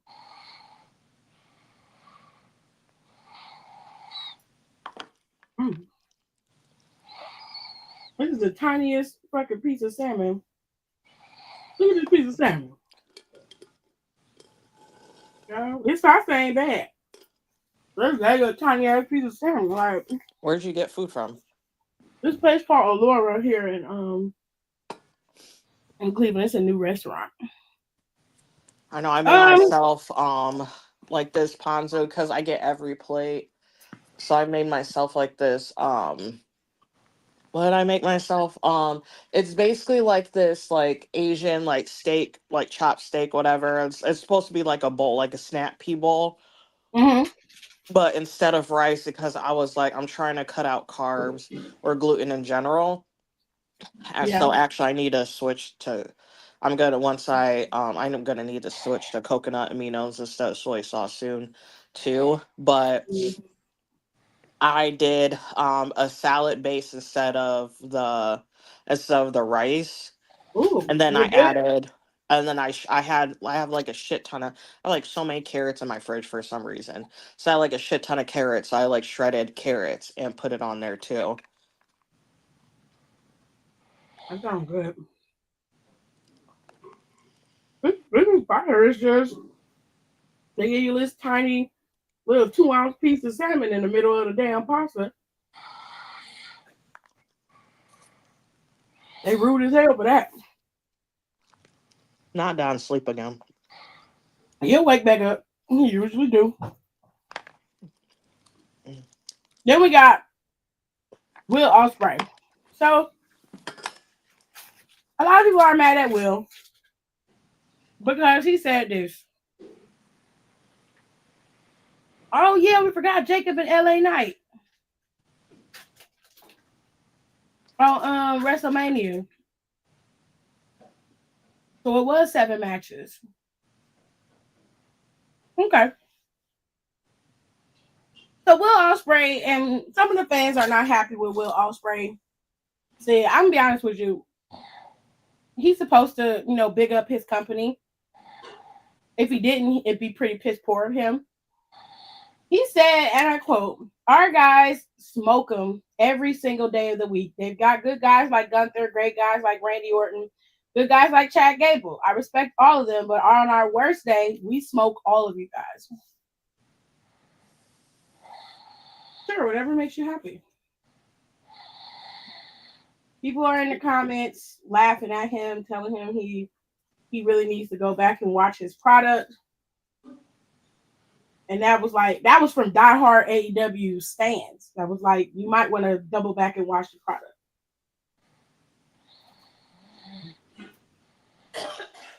I would say, wrestling wise, I do believe that AEW has a good stable of wrestlers. All right, I gotta get out of here. I gotta get up in the morning. All right, Nicole. All right, good night. Bye. I say wrestling wise, AEW has a good stable of wrestlers. They're not bad at all. In fact, I think that they have a great set of professional wrestlers. But storyline wise, to keep people interested and captivated in their stories, they don't have that. That's what they're missing. Can they do it? Is it possible? Sure. Are they doing it? No, because they're too busy catering to certain people, and that's a part of the problem. Now, Kenny Omega also said something about influencers and celebrities coming in and wrestling. So Kenny was on a pod.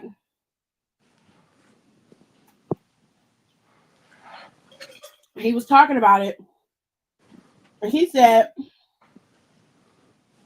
it says, Kenny Omega says we're headed down a path where a few years from now, the main event of WrestleMania is going to be Logan Paul versus Mr. Beast.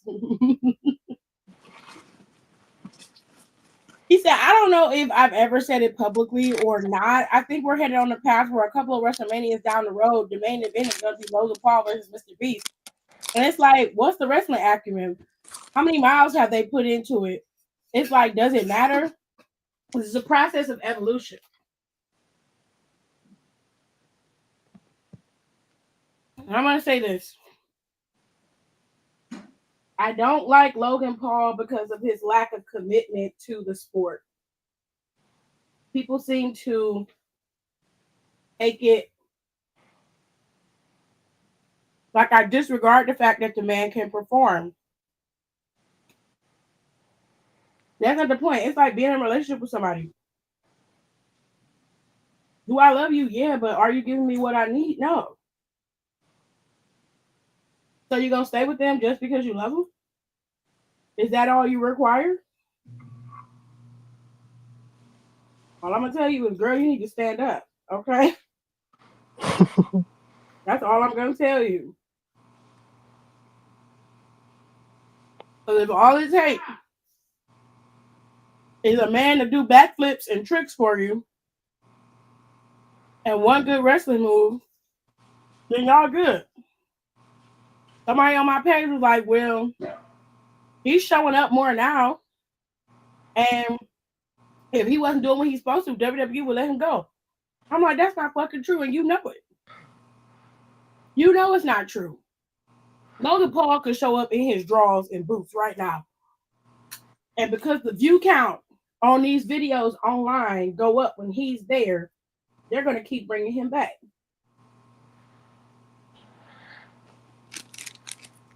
That's the reason why people like Kai Cenat are invited. That's the reason why I Show Speed was invited. You see what I'm saying? The provisions that they make for him, they're not extended to everybody else. You know what I'm saying? Logan Paul got gear and merch. His merch don't even crack top 10. Not in sales, but they keep putting his ass on TV. When the last time you seen Karrion Kross besides in the backstage giving somebody a damn t-shirt or wreaking havoc again on somebody else's life? But everybody he touched, they all end up fucked up in some kind of way. I'm just saying. Acknowledge soon. If you like somebody and you enjoy watching Logan Paul, I'm not telling you wrong for that. That's your business. But I think there is something to it because a lot of y'all gave Ronda Rousey a lot of shit. Y'all said she didn't deserve to be there. Y'all said she wasn't shit. And this last run for her title reign, the second title reign, I didn't like it. It was terrible. Ronda Rousey, every time she came there, Ronda was on the road.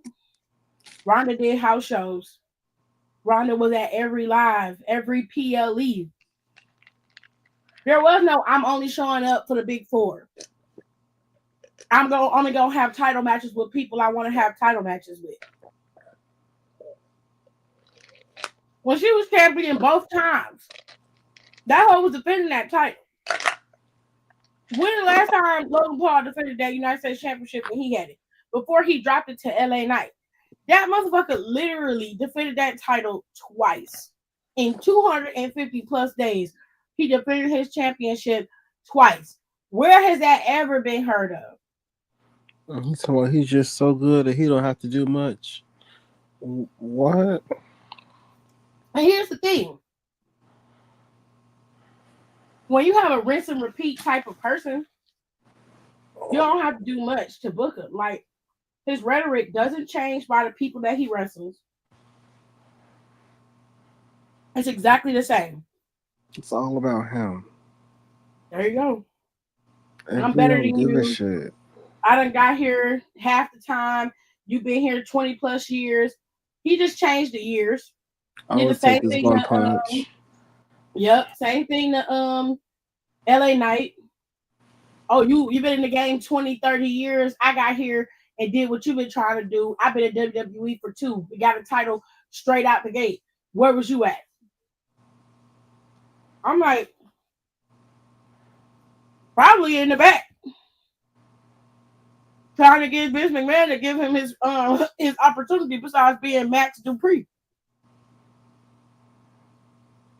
Now, don't get me wrong. Everybody's role in the company or in wrestling in general is not going to be the same. It's not going to be the same. Like, a lot of people will look at Charlotte and say, because of her dad, Charlotte got to be on top. But if you look at NXT, go back to NXT if you can and go look at the OG days of NXT. If you could do it on YouTube, go look at it. Charlotte was very green. Bailey and Sasha was light years ahead of her, and Sasha would eat her ass up on that microphone every fucking time. That bald-headed bitch used to tear Charlotte's ass a new one. That hoe was bald-headed. Okay? Her forehead would hit the room before anything else would, and she was sitting there with that 5-piece combo that she got from the hair stove, and she put that right in the back of her head. Then dawned on her that she needed a couple more pieces in the front. She was bald-headed. Okay. She used to tear Charlotte's ass a new one every time. I remember one time she talked to Charlotte. She said she was doing Charlotte dirty. Charlotte just stood there holding the microphone. She was like, "What's the matter, Charlotte? What? You can't. You don't have anything to say." I was like, "Bitch, you better get that bitch. you better get her." Charlotte was just turning red. Just put the mic down and walked away. Didn't say nothing. This is what I'm saying. Y'all don't see where people come from. Y'all just automatically assume that Charlotte was already great, so they just gave her the line. No, that's not true. When Charlotte got to the main roster, truth be told, Bailey should have came up first, but Bailey decided, she was gonna usher in Asuka and the other girls. She stayed behind. Okay, they made her stay behind because she still had that match with Asuka, and she stayed in NXT for a little while. Then Bailey came up. But if we being fair, if we calling the T, the most solid of all of them that came to the main roster first was Sasha Banks. She was ready. She was prepared. She had the swagger. She understood. Okay. It took Charlotte a couple of episodes to get into her bag, but she got there. Once she got there, Charlotte been rolling ever since. Okay. Now everybody be mad and they say shit like, well, Charlotte, she don't never change. Her persona's the same. Her daddy's persona was the same.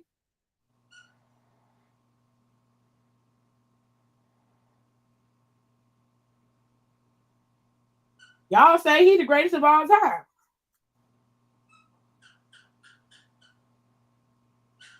That man was styling and profiling as a 4 horseman in Evolution. Same nigga. I don't know why Charlotte had to change when he didn't have to. I'm just saying.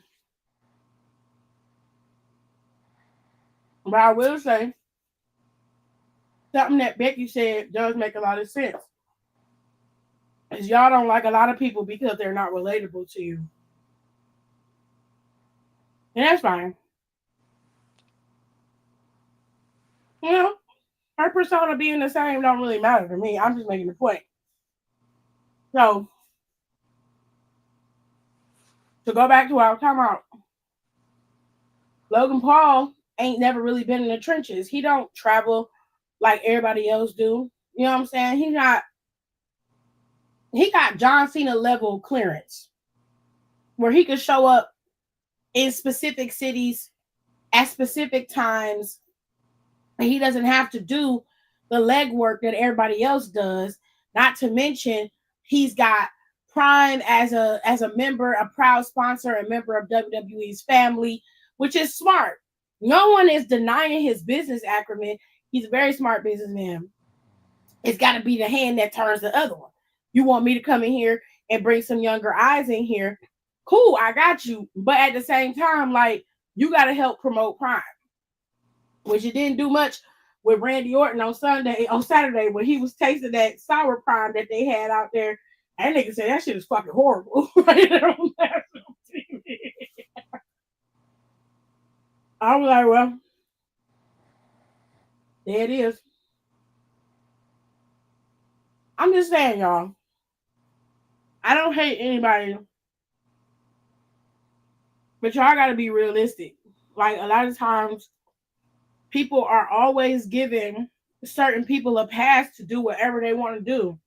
And it's not fair, because you can get a much better villain out of Karrion Kross, or even out of The Miz, than you could if you had to deal with somebody like hold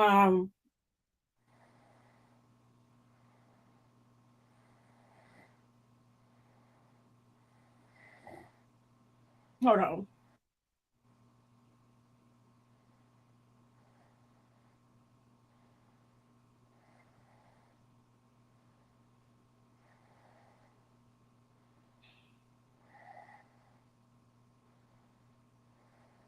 Anyways, so then you would if you had to deal with like any other WWE superstar, any other person. It just doesn't make sense to me that he gets to bypass and take the easy route. And I hate to say it that way, but it's the truth. And I'm like, because money talks is the reason why he's able to do that. Money talks. Simple and plain. If he was a po-ass wrestler from the fucking... If he was a poor-ass wrestler from the indie scene, nobody would care. Nobody would care. Like, nobody would give a goddamn that he wants to not have to wrestle these particular shows. Don't nobody care about that. They like, either you do what we telling you to do, or you get your ass the fuck up out of here. We're not finna argue and fuss and fight with you. We're not fixing to do that. Not MJF joined the Hurt Syndicate. I thought this was an all black store.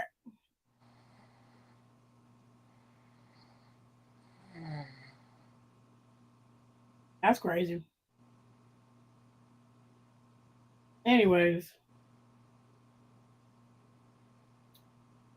we are about to do SPC chat. Well, first, I got something that I want to show y'all. Because we're going to do in other news right quick. That's what it say, baby. It say that he joined the Hurt Syndicate. Mm-hmm. So I know that if y'all are on the internet, then you heard the story of DDG and Hallie and how she requested to have a restraining order.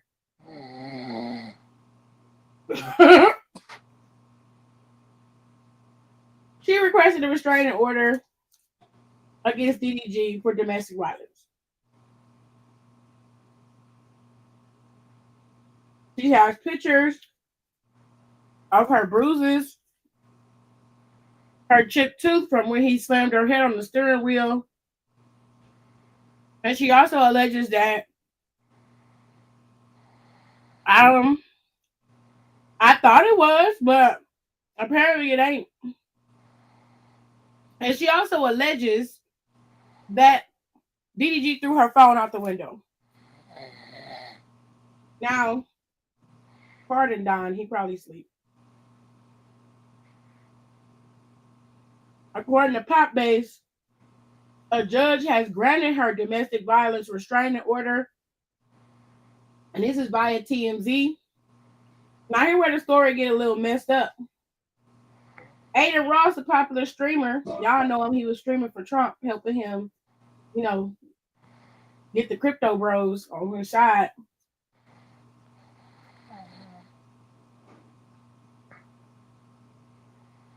Aiden had DDG on his show. And DDG found out about the restraining order while they were live. And Aiden Ross ends up losing countless brand deals because he defended his friend. We're gonna fight the lies. This is lies, and y'all not gonna attack my friend. Like, there's a false narrative against him, and then all of a sudden, like everybody was like, "You need to cut the stream off." Like, cut the stream off. Fam just found out he got a restraining order against him by his baby moms. Nope, they were still streaming, stayed streaming. So all these brand deals, these brands cut ties with him. He said he lost like 20 different deals and like 2 or 3 sponsors because of this whole situation with DDG. And I was like, oh.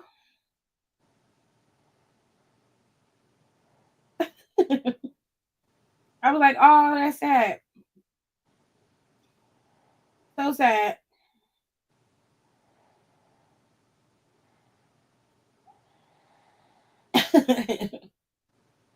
I was like, that's all I got for you. It's so sad. In other news, John Cena was asked advice for the perfect date. His response was, you need to put your fucking phone down. He said, in fact, leave your phone at home. I was like, listen, it's 2025, baby. Can't leave my phone at home.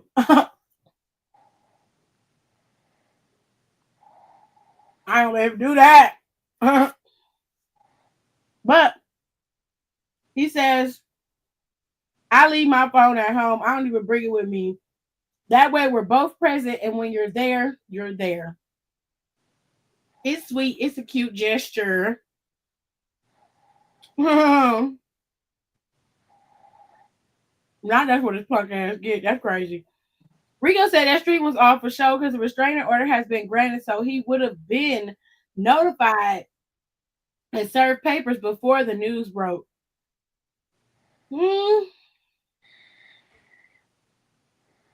Right. Concepts and sorrows and prayers.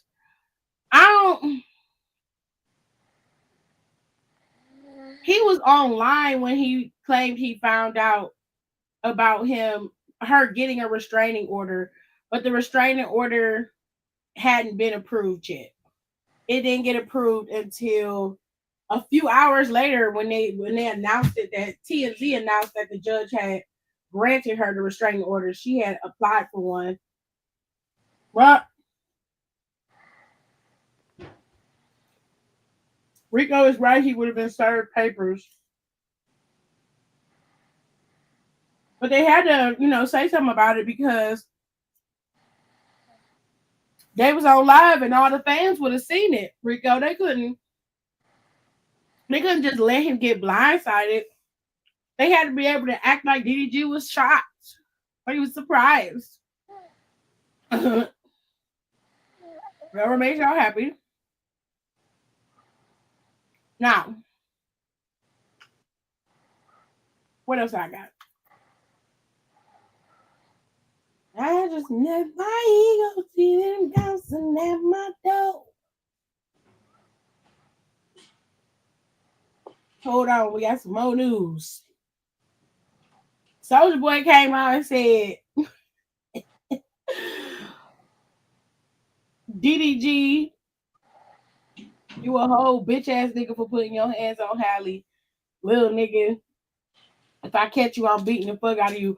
Soulja Boy, come to the front. Babes, didn't you beat the hell out of your other girlfriend? Didn't you beat up, what is it?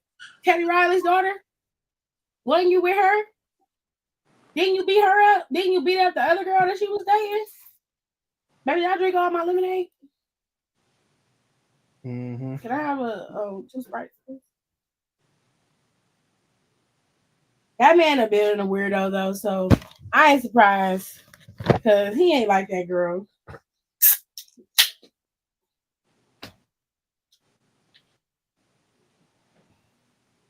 Also, to say he's innocent, it was crazy because the judge can't grant a restraining order without solid evidence. I don't know. Okay, so hold on.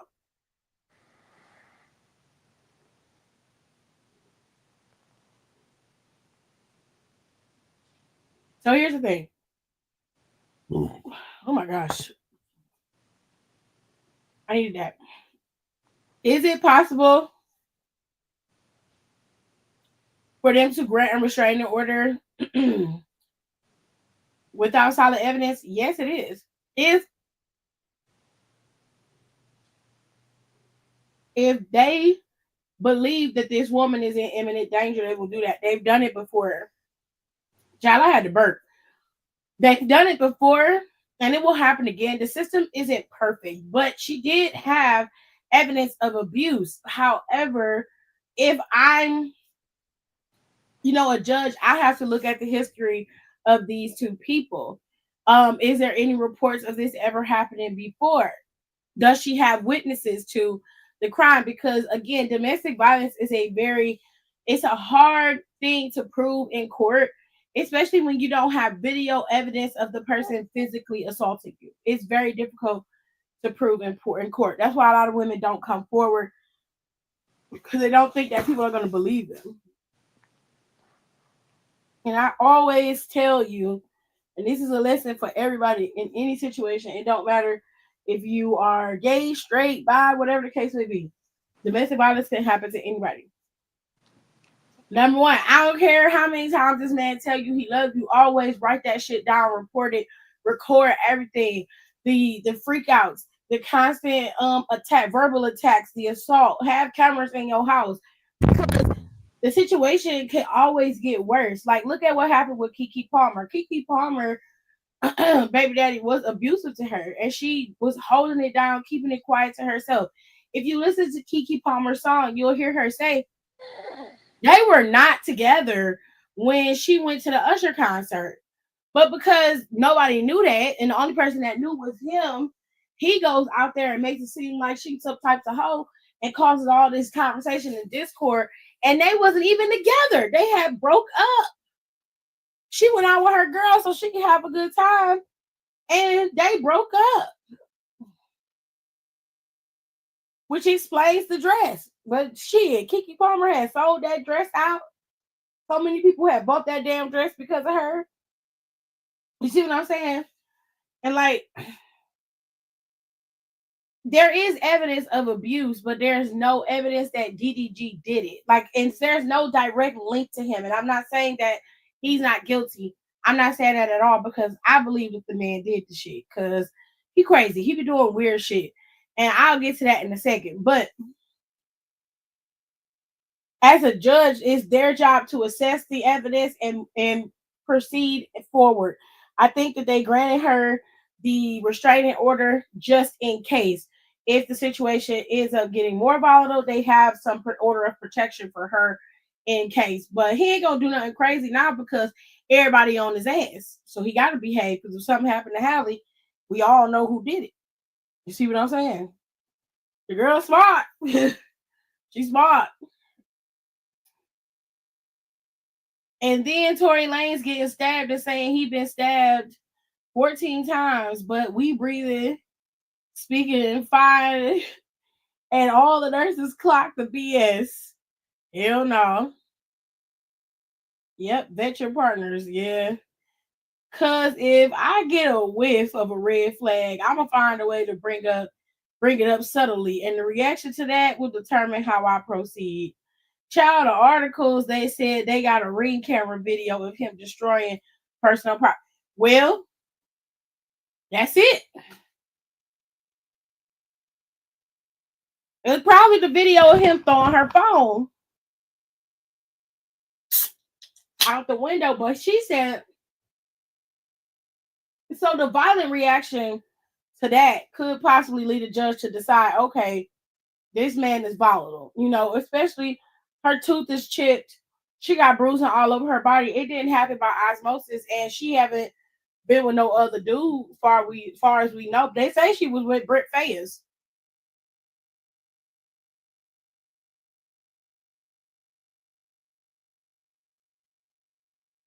I said, Britt Fayers.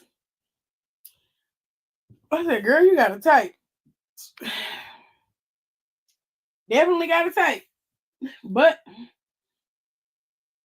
it's a lot of domestic violence shit going on because Cassie just testified on the Diddy case. And they got the long extended version of that assault in the hotel in Los Angeles, in an international hotel. Child, they got it from 5 different camera angles of this fool running down the hallway to bring this girl back into the room. He came out the room, didn't think to get the key to the damn room, and got mad because the door locked, cussing her out, talking about, bitch, call. You can see his mouth. You can see his mouth. Bitch, call down there and tell him to let me back in my fucking room. Got me out here looking dumb. He out there destroying the motherfucking hotel property. They say that nigga paid Cassie $20 million. He paid her $20 million in that settlement. They asked him, they said, Miss Ventura, how were you compensated for your pain and suffering? That lady said, she said, who paid you? Are they in this room? She said, yeah. She said, who are they? She said, Diddy and his companies paid me. She said, how much were you compensated? She said, I was compensated into $20 million. I said, oh! But let me tell y'all something. $20 million for 15 years of abuse is not enough. It is not enough. That girl was 17 years old when he met her. He been messing with her since she was 17. And you can't convince me otherwise. Yes. Yes. He was messing with her when she was 17. He got with her when she was 18 legally and been with her ever since. They didn't break up until like 2016, 2017, I think. Baby, ain't no way. Ain't no way. Ain't no way. Ain't no way.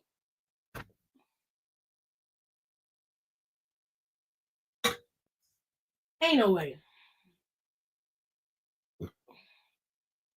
She was 17 when he met her. She was 17. Okay. Scariest shit I've seen in my life. He said, and the TMZ article said he had broken her into her house while she was at an industry party and sent her a picture of her bed saying, I know what you've been laying on. The picture of her bedroom he took was weird. Like, why is you in her bedroom and she not there? To scare her. To scare her, Hiram. To show her she can't go nowhere without him having access to her. That was the point. It's a scare tactic. And it worked for a while. He blew up Kid Cudi's car. Do nobody know this? This man blew up Kid Cudi's car because he thought Cassie and Kid Cudi was together. He blew it up. He blew up their car. Oh, Diddy's crazy. He is crazy, y'all.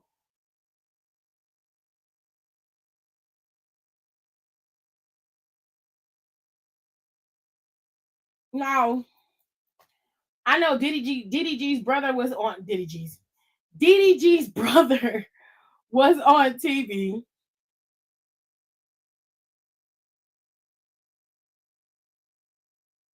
What?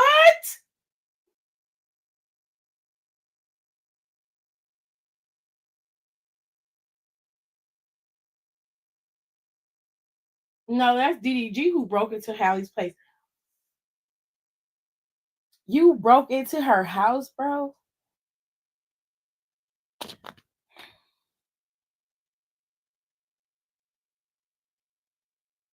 Oh, that's what that was a picture of. That's weird. I saw the pictures. It was in the text messages, right? Let me see.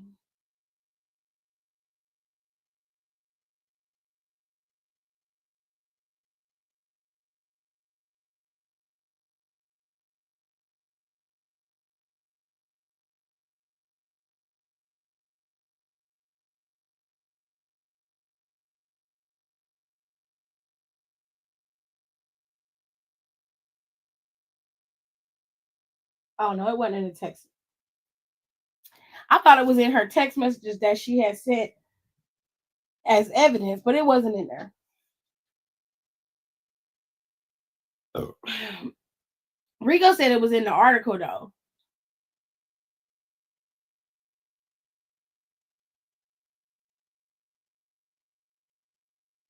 Well, I know the man blew up the car, but I didn't know he started messing with her at 17. Yes, he was with Kat.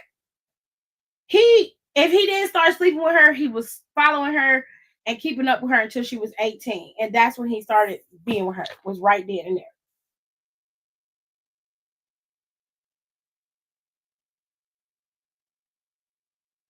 Rico said she was at an industry event after they had split and were leaving separately, and he broke in and sent her a photo of her bed.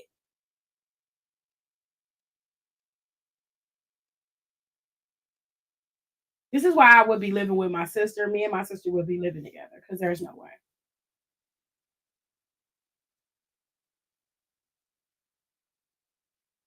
But it's so much shit going on. Look at this video. Look at this AI video that they did. Look at this shit. Look at this shit.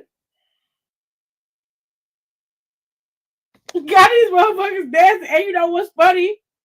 Is I can dead ass see Seth doing some stupid shit like this.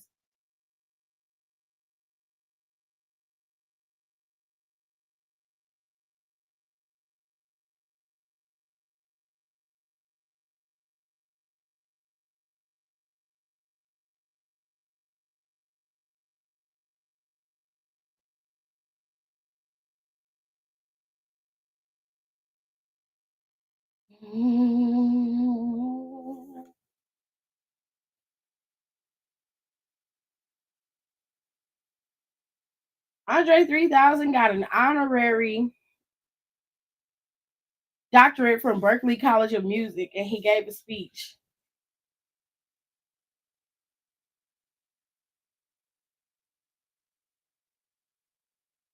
I just let my ego dripping and bouncing at my door. Say what for?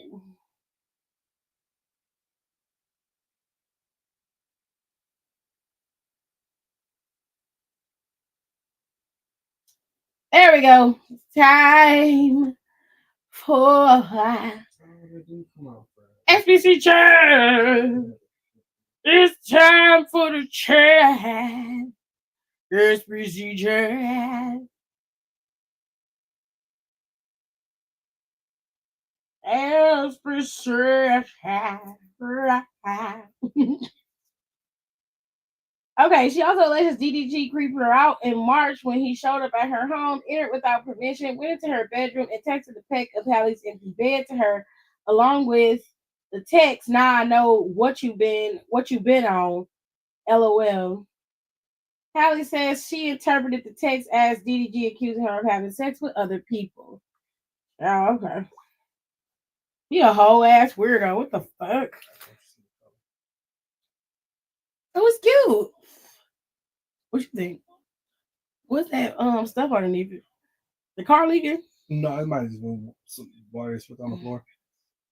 But that's the Traverse in the new color. It's called Stardust Metallic. It's like a purple. It's nice. First of all, I'm never gonna give Seth Rollins and Braun Breaker that much swag where they could be Lee and Carter from Rush Hour 2 and 1. Never. Took us to church with that one. Okay. We ain't got no more. All right. Here we go. Question number 1. I posted on Facebook that I have a new home and needed a handyman to help with small repairs around the house. A friend told me her husband Arnell was a repairman and could use the extra money. Arnell gave me a decent price, so I hired him. At first, he did quality work, but we grew closer and he left my friend and moved in with me. As soon as he got in my bed, he stopped doing all the repairs I paid him to do. Still, he was accepting new jobs from other women. I confronted him about his laziness and he moved out and into the home of another paying client. I've since discovered that I'm pregnant by Arnell and I want him back. Him. Aborted. Fuck you in that trap house. I know he doesn't mean this, but how do I get him to see that we had love together? Advice, girl, you better go and get yourself together. Because what you first of all, you violated your friendship and started sleeping with her man. Well, she probably would got her the same way he got your ass. Just pure violation of your friendship. Absolutely. Like, why would you do this? Why would you do this to your friend? Why would you treat her like this, and then turn around and get mad because he doing the same thing to you? He moved in your house, got in your bed, and stopped fixing everything in the house. First of all, if you're gonna play, then play. Let the nigga fix everything in your house first, then move him in there. If that's what you want to do. And quite frankly, I have to agree with him. The nigga ain't shit. Having a baby with an ain't shit nigga is a headache that you definitely do not want. I say go and have the abortion and get yourself together and find yourself a nigga who really wants you. Because he not worth the time or the effort that it would take to take care of this child. And no shade, the child could be great, they could be amazing, but it's not fair for them to come in here to a person who don't want them and don't want to take care of them. And it's not fair to have them struggling to be taken care of because somebody else don't want to do their fucking job as a human being. No. Question number 2. Number two. We moving on to number 2. I want a soulmate with money. That's all. What I found myself involved with is 3 angry baby mamas who are pulling me in different directions. I don't want to pick up a second job to pay for these kids, so stop fucking making them, weirdo. I don't want to marry any one of them because they are literally offering nothing but a small waist and a fat ass. Their waists are long gone. Where do I find a real soul connection? How do I find an attractive, peaceful woman to vibe with who will take care of me when I get older? I deserve peace, prosperity, and the finer things in life. These baby mamas don't do it for me. Help me live the life I deserve. How do I get started? Well, Quayshawn, you can start first by stop being an ain't shit nigga. You can honestly do that for yourself. I don't know why you, as a grown ass man, is looking for a woman to provide you with a specific lifestyle. Are you cool? Like, are you good though? Please do me a favor. Find yourself somebody to play with. Leave these girls alone. You talking about you don't want to have all these kids and you don't want to get a second job to pay for them, but you keep getting bitches pregnant. You concerned because their waistlines are no longer small like they used to, but you are the reason why. Stop making babies. Their waistlines will stop growing if you stop getting them pregnant. Sir, I should not have to tell you this. It's basic biology. You already know that because you got fucking kids. Like, goodness. What's wrong with you? If I was your baby mamas, I would link up with the other 2 baby mamas, get ourselves together. We would stay in the house together. We would raise these kids together, get us men, and each one of us will move out and have our families and still keep our families together. We would create a whole community with just us and leave your ass in the dust, and we would never talk to you again. Whenever the kids need to see you, that shit would be organized through text. I would never hear from you. You would never see me. I would drop the kid off at McDonald's. My windows would be tinted black. As soon as they seen you pull up in the yard in the McDonald's, I would let them get out the car and lock my door, and you would never see me. And as soon as I made sure they got in the car and they were safe, I would pull off. You would never see or hear from me again. Never. Fuck. Question number 3. Yeah. My father rented me a condo apartment to live in while I attended college. My high school bestie visited me for the weekend and then asked if she could stay a few more days because her mother kicked her out. My father said if anyone else moved in, he would stop covering the rent. My bestie, who isn't enrolled in college, found a local job and began helping with utilities. I had a boyfriend who would spend the night. Bestie's man was released from prison and she moved him in while I was in class. We argued about it. Bestie says she's paying bills here and is a resident, so I can't kick him out. He eats all my food and is in my condo when we're out. One day, my boyfriend dumped me and I came home in tears. Bestie's man cheered me up, got me high, and slept with me. Bestie caught us naked and asleep, and she attacked me. He threw her out, even threw her clothes and electronics in the front yard. She brought him here. He chose me. So why is she posting negative story times about me? I miss our friendship. How do I get that back without losing him?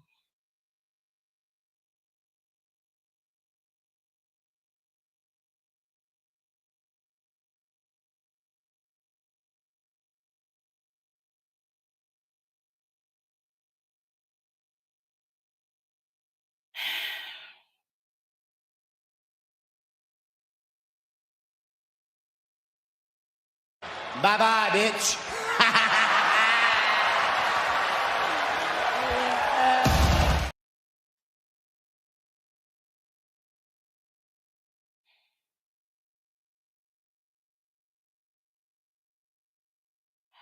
Wow. All right. It's going to be like that.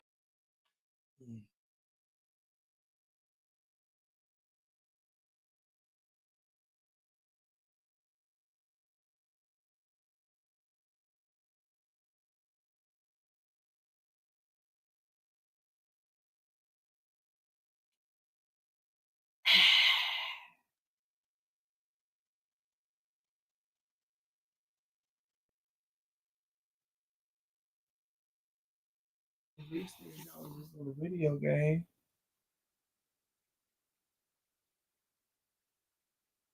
I'm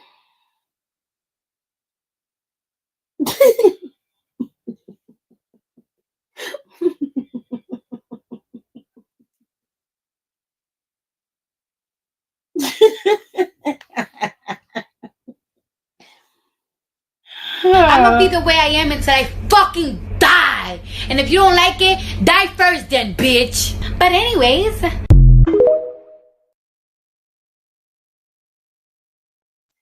That's it. That's all I got. I don't have nothing else to say. Because what? You want help? You want us to help you? This is such a layered problem. Like you was dad asked her friend, your dad's paying for your condo. Dad says, look, anybody move in, I'm not paying for it. Y'all gotta pay for it if y'all gonna move in. Your friend needs a place to stay because she got kicked out. Friend move in. I'm assuming the dad stopped paying for the condo because the friend moved in or he don't know. I'm petty as fuck. I would go tell your daddy that you got a nigga in your apartment and you kicked me out of the apartment and I was paying her rent the whole time. And even though you was paying for her condo, she was taking my money and sleeping with my boyfriend the whole time. I'm petty. I would narc on your ass, to be honest with you. So you would lose your apartment. And then that nigga would leave you and probably try to come back to me. And I would never want to be your friend again. And it's crazy that you would say some shit like, I miss my friendship. Like, you dead ass fucked her boyfriend. Like, I get that you lost your boyfriend, whatever, and he was eyeing you, obviously. But that nigga only like you because you got a condo. And he can stay there. If you ain't had that condo, he probably would have dropped your ass too. The nigga just got out of prison. He just got out of prison, babes. Coochie is coochie. He don't care who has it. Like, what is you talking about? Oh my God, I'm so disappointed. Boyfriend picked me up a new car. This is question number 4. Boyfriend picked me up in a new car to take me out for my birthday. He showed up high and gave me the keys. We didn't have money like that, so I asked where he got the car. He said it's his aunt's car. We go out to eat. He puts the credit card on the table. He's nervous as fuck when the server doesn't return right away with the card. He goes to the bathroom. The police arrived and they arrested me. I see him walking out the restaurant. So the car was stolen. The credit card was stolen. I was arrested because I'm on camera driving the stolen vehicle on the lot. Server didn't see who left the credit card. Boyfriend didn't buy me out of jail. My aunt did. And he left me to face these charges alone. I'm pregnant. I don't want to snitch on him because he has a record already. And I don't want my child's father to be rotting in prison. I shouldn't go to jail for this. What's to do? Bitch, are you crazy? You about to be pregnant in jail for some shit that you didn't do. And you gonna try to hold this nigga down after he walked out of the damn restaurant knowing you got arrested. He saw you get arrested and you talking about some what to do?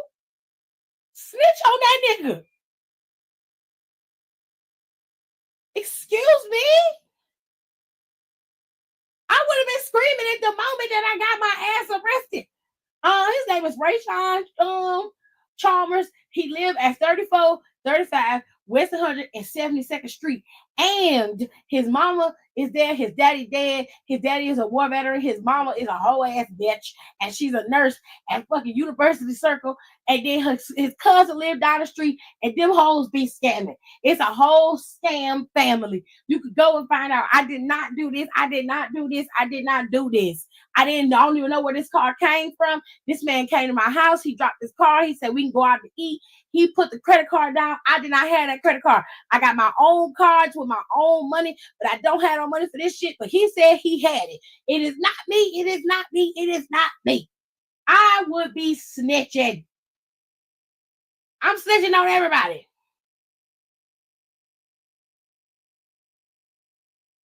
Not a homosexual family reunion. Would have been singing like a canary. I'm telling. Oh my God. Wow. Well, would have been like, damn, if I would have went to jail for something I didn't do, ain't no way. Ain't no mother flipping way. Okay. Question number 5. I only dated my elderly ex for his money. His wife died several years ago. I faked being sweet for several months, but I was really waiting for a proposal to secure the bag. Then he lost big on the stock market and begged me for loans. I dumped him, only to find out he was testing me and is actually wealthy. He recently gave a substantial grant to an HBCU and had another woman with him when the college made the announcement to the media. How bad did I screw up? How do I get him to come back to me, girl? You're not coming back. You are stupid. You see, this is what you call you're a slow con artist. You don't know how to play the game. So you believe somehow that you could be pretty and get the money up front, get that ring, secure the bag, and everything is copacetic. But you forgot that these niggas don't have this money just by osmosis. And you being sexy and cute and having ass don't change nothing. They smart. They smart. If you're going to play the game, you got to play the long one, sweetheart. That's how you got busted. You're supposed to invest in your man. You're supposed to invest in your time. If you want the money, you'll invest in it. And that money will come back on you. Even when you're doing some dastardly shit, sometimes you got to invest some time and effort and a little bit of coin. And you'll get that back 2 times over. Did you mess up? Yeah, you messed up. Can you get him back? No. He got somebody else. And she probably going to play the long game. Whereas your ass could barely get it together. I don't know what to tell you, but I don't know. Fuck his friends. If he rich, he got rich friends. Go after them. I'm sure one day wives died too. Shit. Question number 6. Question number 6. I'm in a relationship with my baby daddy. We have a 6-month-old together. Truthfully, I was bored at home and I was looking for a good time with someone else. Just something to do. I met Damien at a block party. I live around the corner from him. We connected later for drinks. He seemed like a nice guy, and I allowed myself to be intimate with him. I visited Damien after work several times a week. I bring my baby with me. He cooks and we chill. He never pressured me for sex. Finally, he gave me top. So good that I kicked him in his face when I got it together. Damien's nose bled, but he was cool about it. I liked him, and I liked his vibe. Is nice to my baby, and I asked him if he wanted kids. Damien held my hand as he told me this. I'm transitioning. I was born a woman. Am I the first woman you've been with? Yes. He strapped me a few times, and oh my God, my leg is shaking as I type this. But I'm so confused by my sexual preference. My baby daddy broke into my phone and he contacted Damien, and he knows everything. He didn't care that Damien is a woman. He left me anyway. Damien said he didn't know I was in a relationship, and he's clearly backing off. I need my baby daddy back. I want Damien back in my life. What to do? Okay. This one is actually not that bad, but it's bad. Okay. So first, let's talk about your sexuality. I think people often get it confused when it comes to trans men, and they always get upset, or they always feel like I must be gay because I am attracted to this man. But I have recently had this conversation with AJ, and I'm very open when I talk to him because I want him to understand me more so he can understand where I'm coming from. And this is something that it didn't dawn on me. And don't y'all be in the comments like, Tiffany, come on. But sexuality and the spectrum of sexuality is a very new subject for a lot of us because we've all been drilled in our heads that your attraction has to look and feel and be a certain way, right? However, I came to the realization that when people say that they're attracted to a trans man, they're like, I'm attracted to them. I didn't think I would be attracted to them. I'm not attracted to women. But that's the thing. You're not attracted to a woman. You're attracted to this trans man. He presents himself as a man. He looks like a man to you. That is what you're attracted to. You're not attracted to him being a woman or formerly being a woman and now transitioning to be a man. You did not know that. You only are attracted to what you see, which is the man that is presented in front of you. The same thing goes for men who are attracted to trans women. Most trans women, even though some of them, as they put it, don't look passing, doesn't mean anything, they present themselves as women, and most men are attracted to that. They're not attracted to the fact that they're trans. Now, I will say that there are some men and some women who like a man or woman who is transitioning. They are okay with that. They are attracted to them either way. There are some men who are attracted to trans women, period. Okay, and some of them prefer them to be pre-transition. Others don't. It varies. You know what I'm saying? But I'm saying as a regular straight woman myself, I've realized that I'm not attracted to just a man, the trans man. I'm not just attracted to a man because he's trans. I'm attracted to what I see. And in front of me, what I see is a man. I don't see a man who is presenting himself who used to be a woman or a woman who's presenting themselves as a man. I'm not attracted to that. So that's what I'm saying. So your sexuality is not in question here. That is not an issue. That's not even a topic of conversation because you enjoy men. You just happen to be attracted to this man who happens to be trans. That's it. That's all. As far as you wanting Damien back, I mean, you're gonna have to make it so that Damien can trust you. You lied to him about who you were in terms of you being single, and you had a relationship with him that was physical, and you didn't give him the option of being able to decide if he wants to be a part of this mess or not. As far as your baby daddy is concerned, it sounds to me like you don't want to be with him. While you say you need him, you really don't. If you don't want to be with him, or if you're bored in a relationship, please don't force a relationship with people. Let people go. Let them go and live their lives and be with somebody who actually wants them. You sound like you are being greedy. You want to have the safe, happy home with your son. I mean, with your child. I think you have a son. Let me see. You have a 6-month-old. I don't know if it's a boy or a girl, but you want to have the safe, happy home, family at home, and then be able to go and have, your boyfriend on the side. And that's not fair to the two people that you're seeing. You either choose the excitement and the interestingness of being with Damien, or you choose the safe, happy family life that you created with your baby daddy.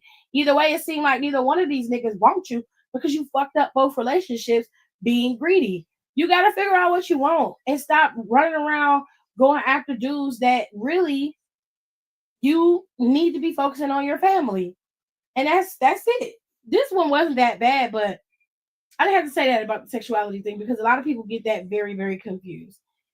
I don't think people are attracted to people simply because they're trans. Now, I'm not saying that there aren't people who are attracted to people because they're trans, because there are a lot of people who have that attraction. But the average straight girl or male that sees a trans woman or trans man are attracted to what they're presenting, the femininity and the masculinity. That's what we're attracted to because that's what our attraction is. Same thing goes for somebody who's gay. They're attracted to a man. If they see a man, they recognize it as them as a man.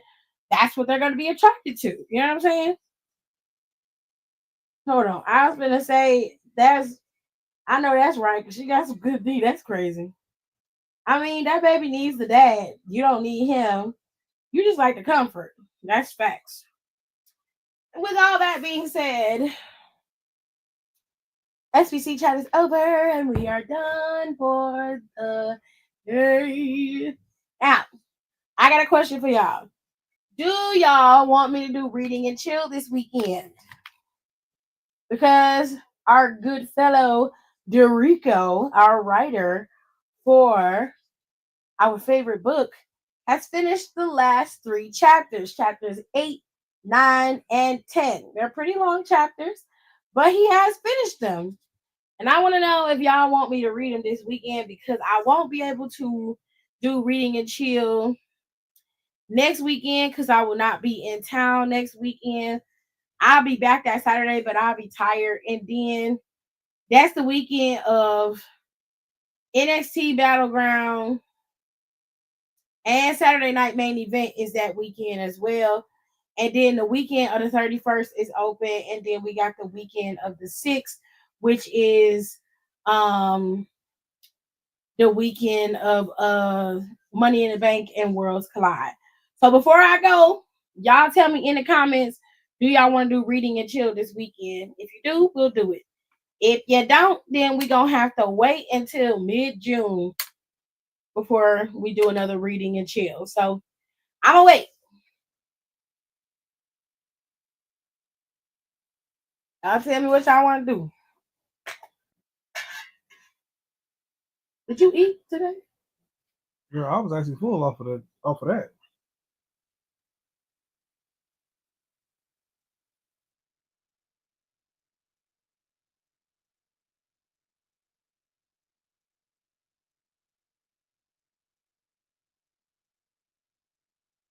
That Cajun pasta was period.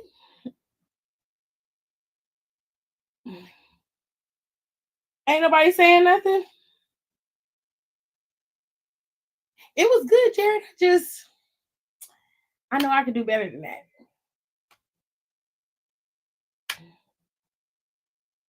I don't know, I might make it, Mm-hmm. It was good. It's nice to eat. Like, I probably would ask for chicken next time, but I really liked it with the salmon. Mm-hmm. It was just a small ass piece of salmon. I'm like, what the fuck? I was so mad. Kayla, And Aaliyah said, I'm intrigued by the story, but it's up to the people who were listening. But I'll vote yes. Okay. So Saturday, I will read the chapter Saturday as much as I can. I won't do 3 hours like I did last time because that was a lot. But I will read. I'll read the book for y'all Saturday. It'll be fun. I need another can of Sprite so I can get this fire taste out of my mouth. But we'll do it Saturday. It seems like Kayla and Aaliyah the only ones who want to hear me read this book besides Rico. But everybody usually come over anyway and listen to me read it. So I'll be back Saturday after SmackDown on Friday. Which SmackDown is going back to 2 hours in June, they say, which thank God. I'm so happy. But anyways, we're going to go Saturday. I'm going to start at like 8. I might start at 7:30. And we're going to pull it up and start reading. Rico, if you get here late, I mean, you just have to listen to it in the playback so I can have more time to read it. I'm going to start early because Rico wrote a really big chapter and it's going to take me a minute to read it and do everybody's, voices or whatever. So y'all come back. We'll do reading and chill. You get you something to drink, get you something to eat. And Saturday we'll read and listen to it. Well, I'll read to y'all and y'all can listen to Rico's book. And then we'll talk about it and we'll see how y'all feel about Rico's book. And Rico, you're going to have to do a recap because it's been a minute since we did the last reading and chill. It ain't been that long, but it's been long enough. It's been long enough. So, Rico, you got to do a recap of the last couple of chapters because we were doing we talked about China. We had a lot going on with China, a lot going on with that bitch, Georgina. And then we had, we covered, what's his name? I can't remember. Why am I drawing a blank?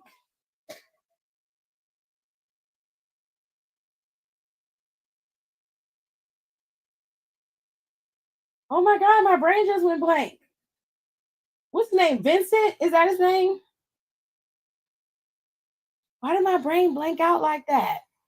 I had all the characters in my head and poof, gone.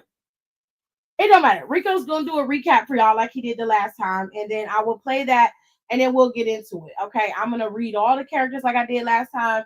And we're going to have a good time. It's Victor. That's his name. Jesus Christ. I couldn't figure out his name for nothing. Why did I say Vincent? You know why? Jared, you know why? Because of that one influencer that we used to watch on YouTube all the time and with Manning. Oh, you remember him? Yeah. He came across the timeline and he was the first name that popped into my head because his name started with a B. That's what dude was. Yeah. Sorry, Rico. I couldn't remember that boy's name for nothing. We learned about Victor and how his parents had saved him in we learned not how his parents saved him, but we learned about where he worked at and the call center situation. We learned all about that. And we learned more about his brother and his struggles and how his parents saved him, or more specifically, his dad saved him, and he was really on his own for a while. We learned about a lot. It was a good fleshing out of the characters the last couple of chapters that we read. But Rico, I need you to do a little recap and then I'll play it for everybody and then we'll get it started. So he said, listen, I wrote that call center scene for me. I see, child. So we are going to be back here reading this Saturday. Hopefully everybody who has time can come in and listen. The other one that is 3 hours on the page, I'm getting ready to sit here right now and split that up. So if you want to go back and listen to the books and you really don't want to listen to a book for at 3 hours, I understand. I'm going to split it in half at an hour and 50 minutes. An hour. I'm going to do it by hour. So I'll split that episode up into 3 hours and y'all will see it pop up on my channel as separate videos. Okay. So y'all can see for yourselves. Okay, so y'all can kind of get the gist of the book and listen to everything back. Y'all got 2 days to catch yourselves up and I can still have Rico do a recap, but y'all got 2 days to catch yourselves up and refresh yourselves.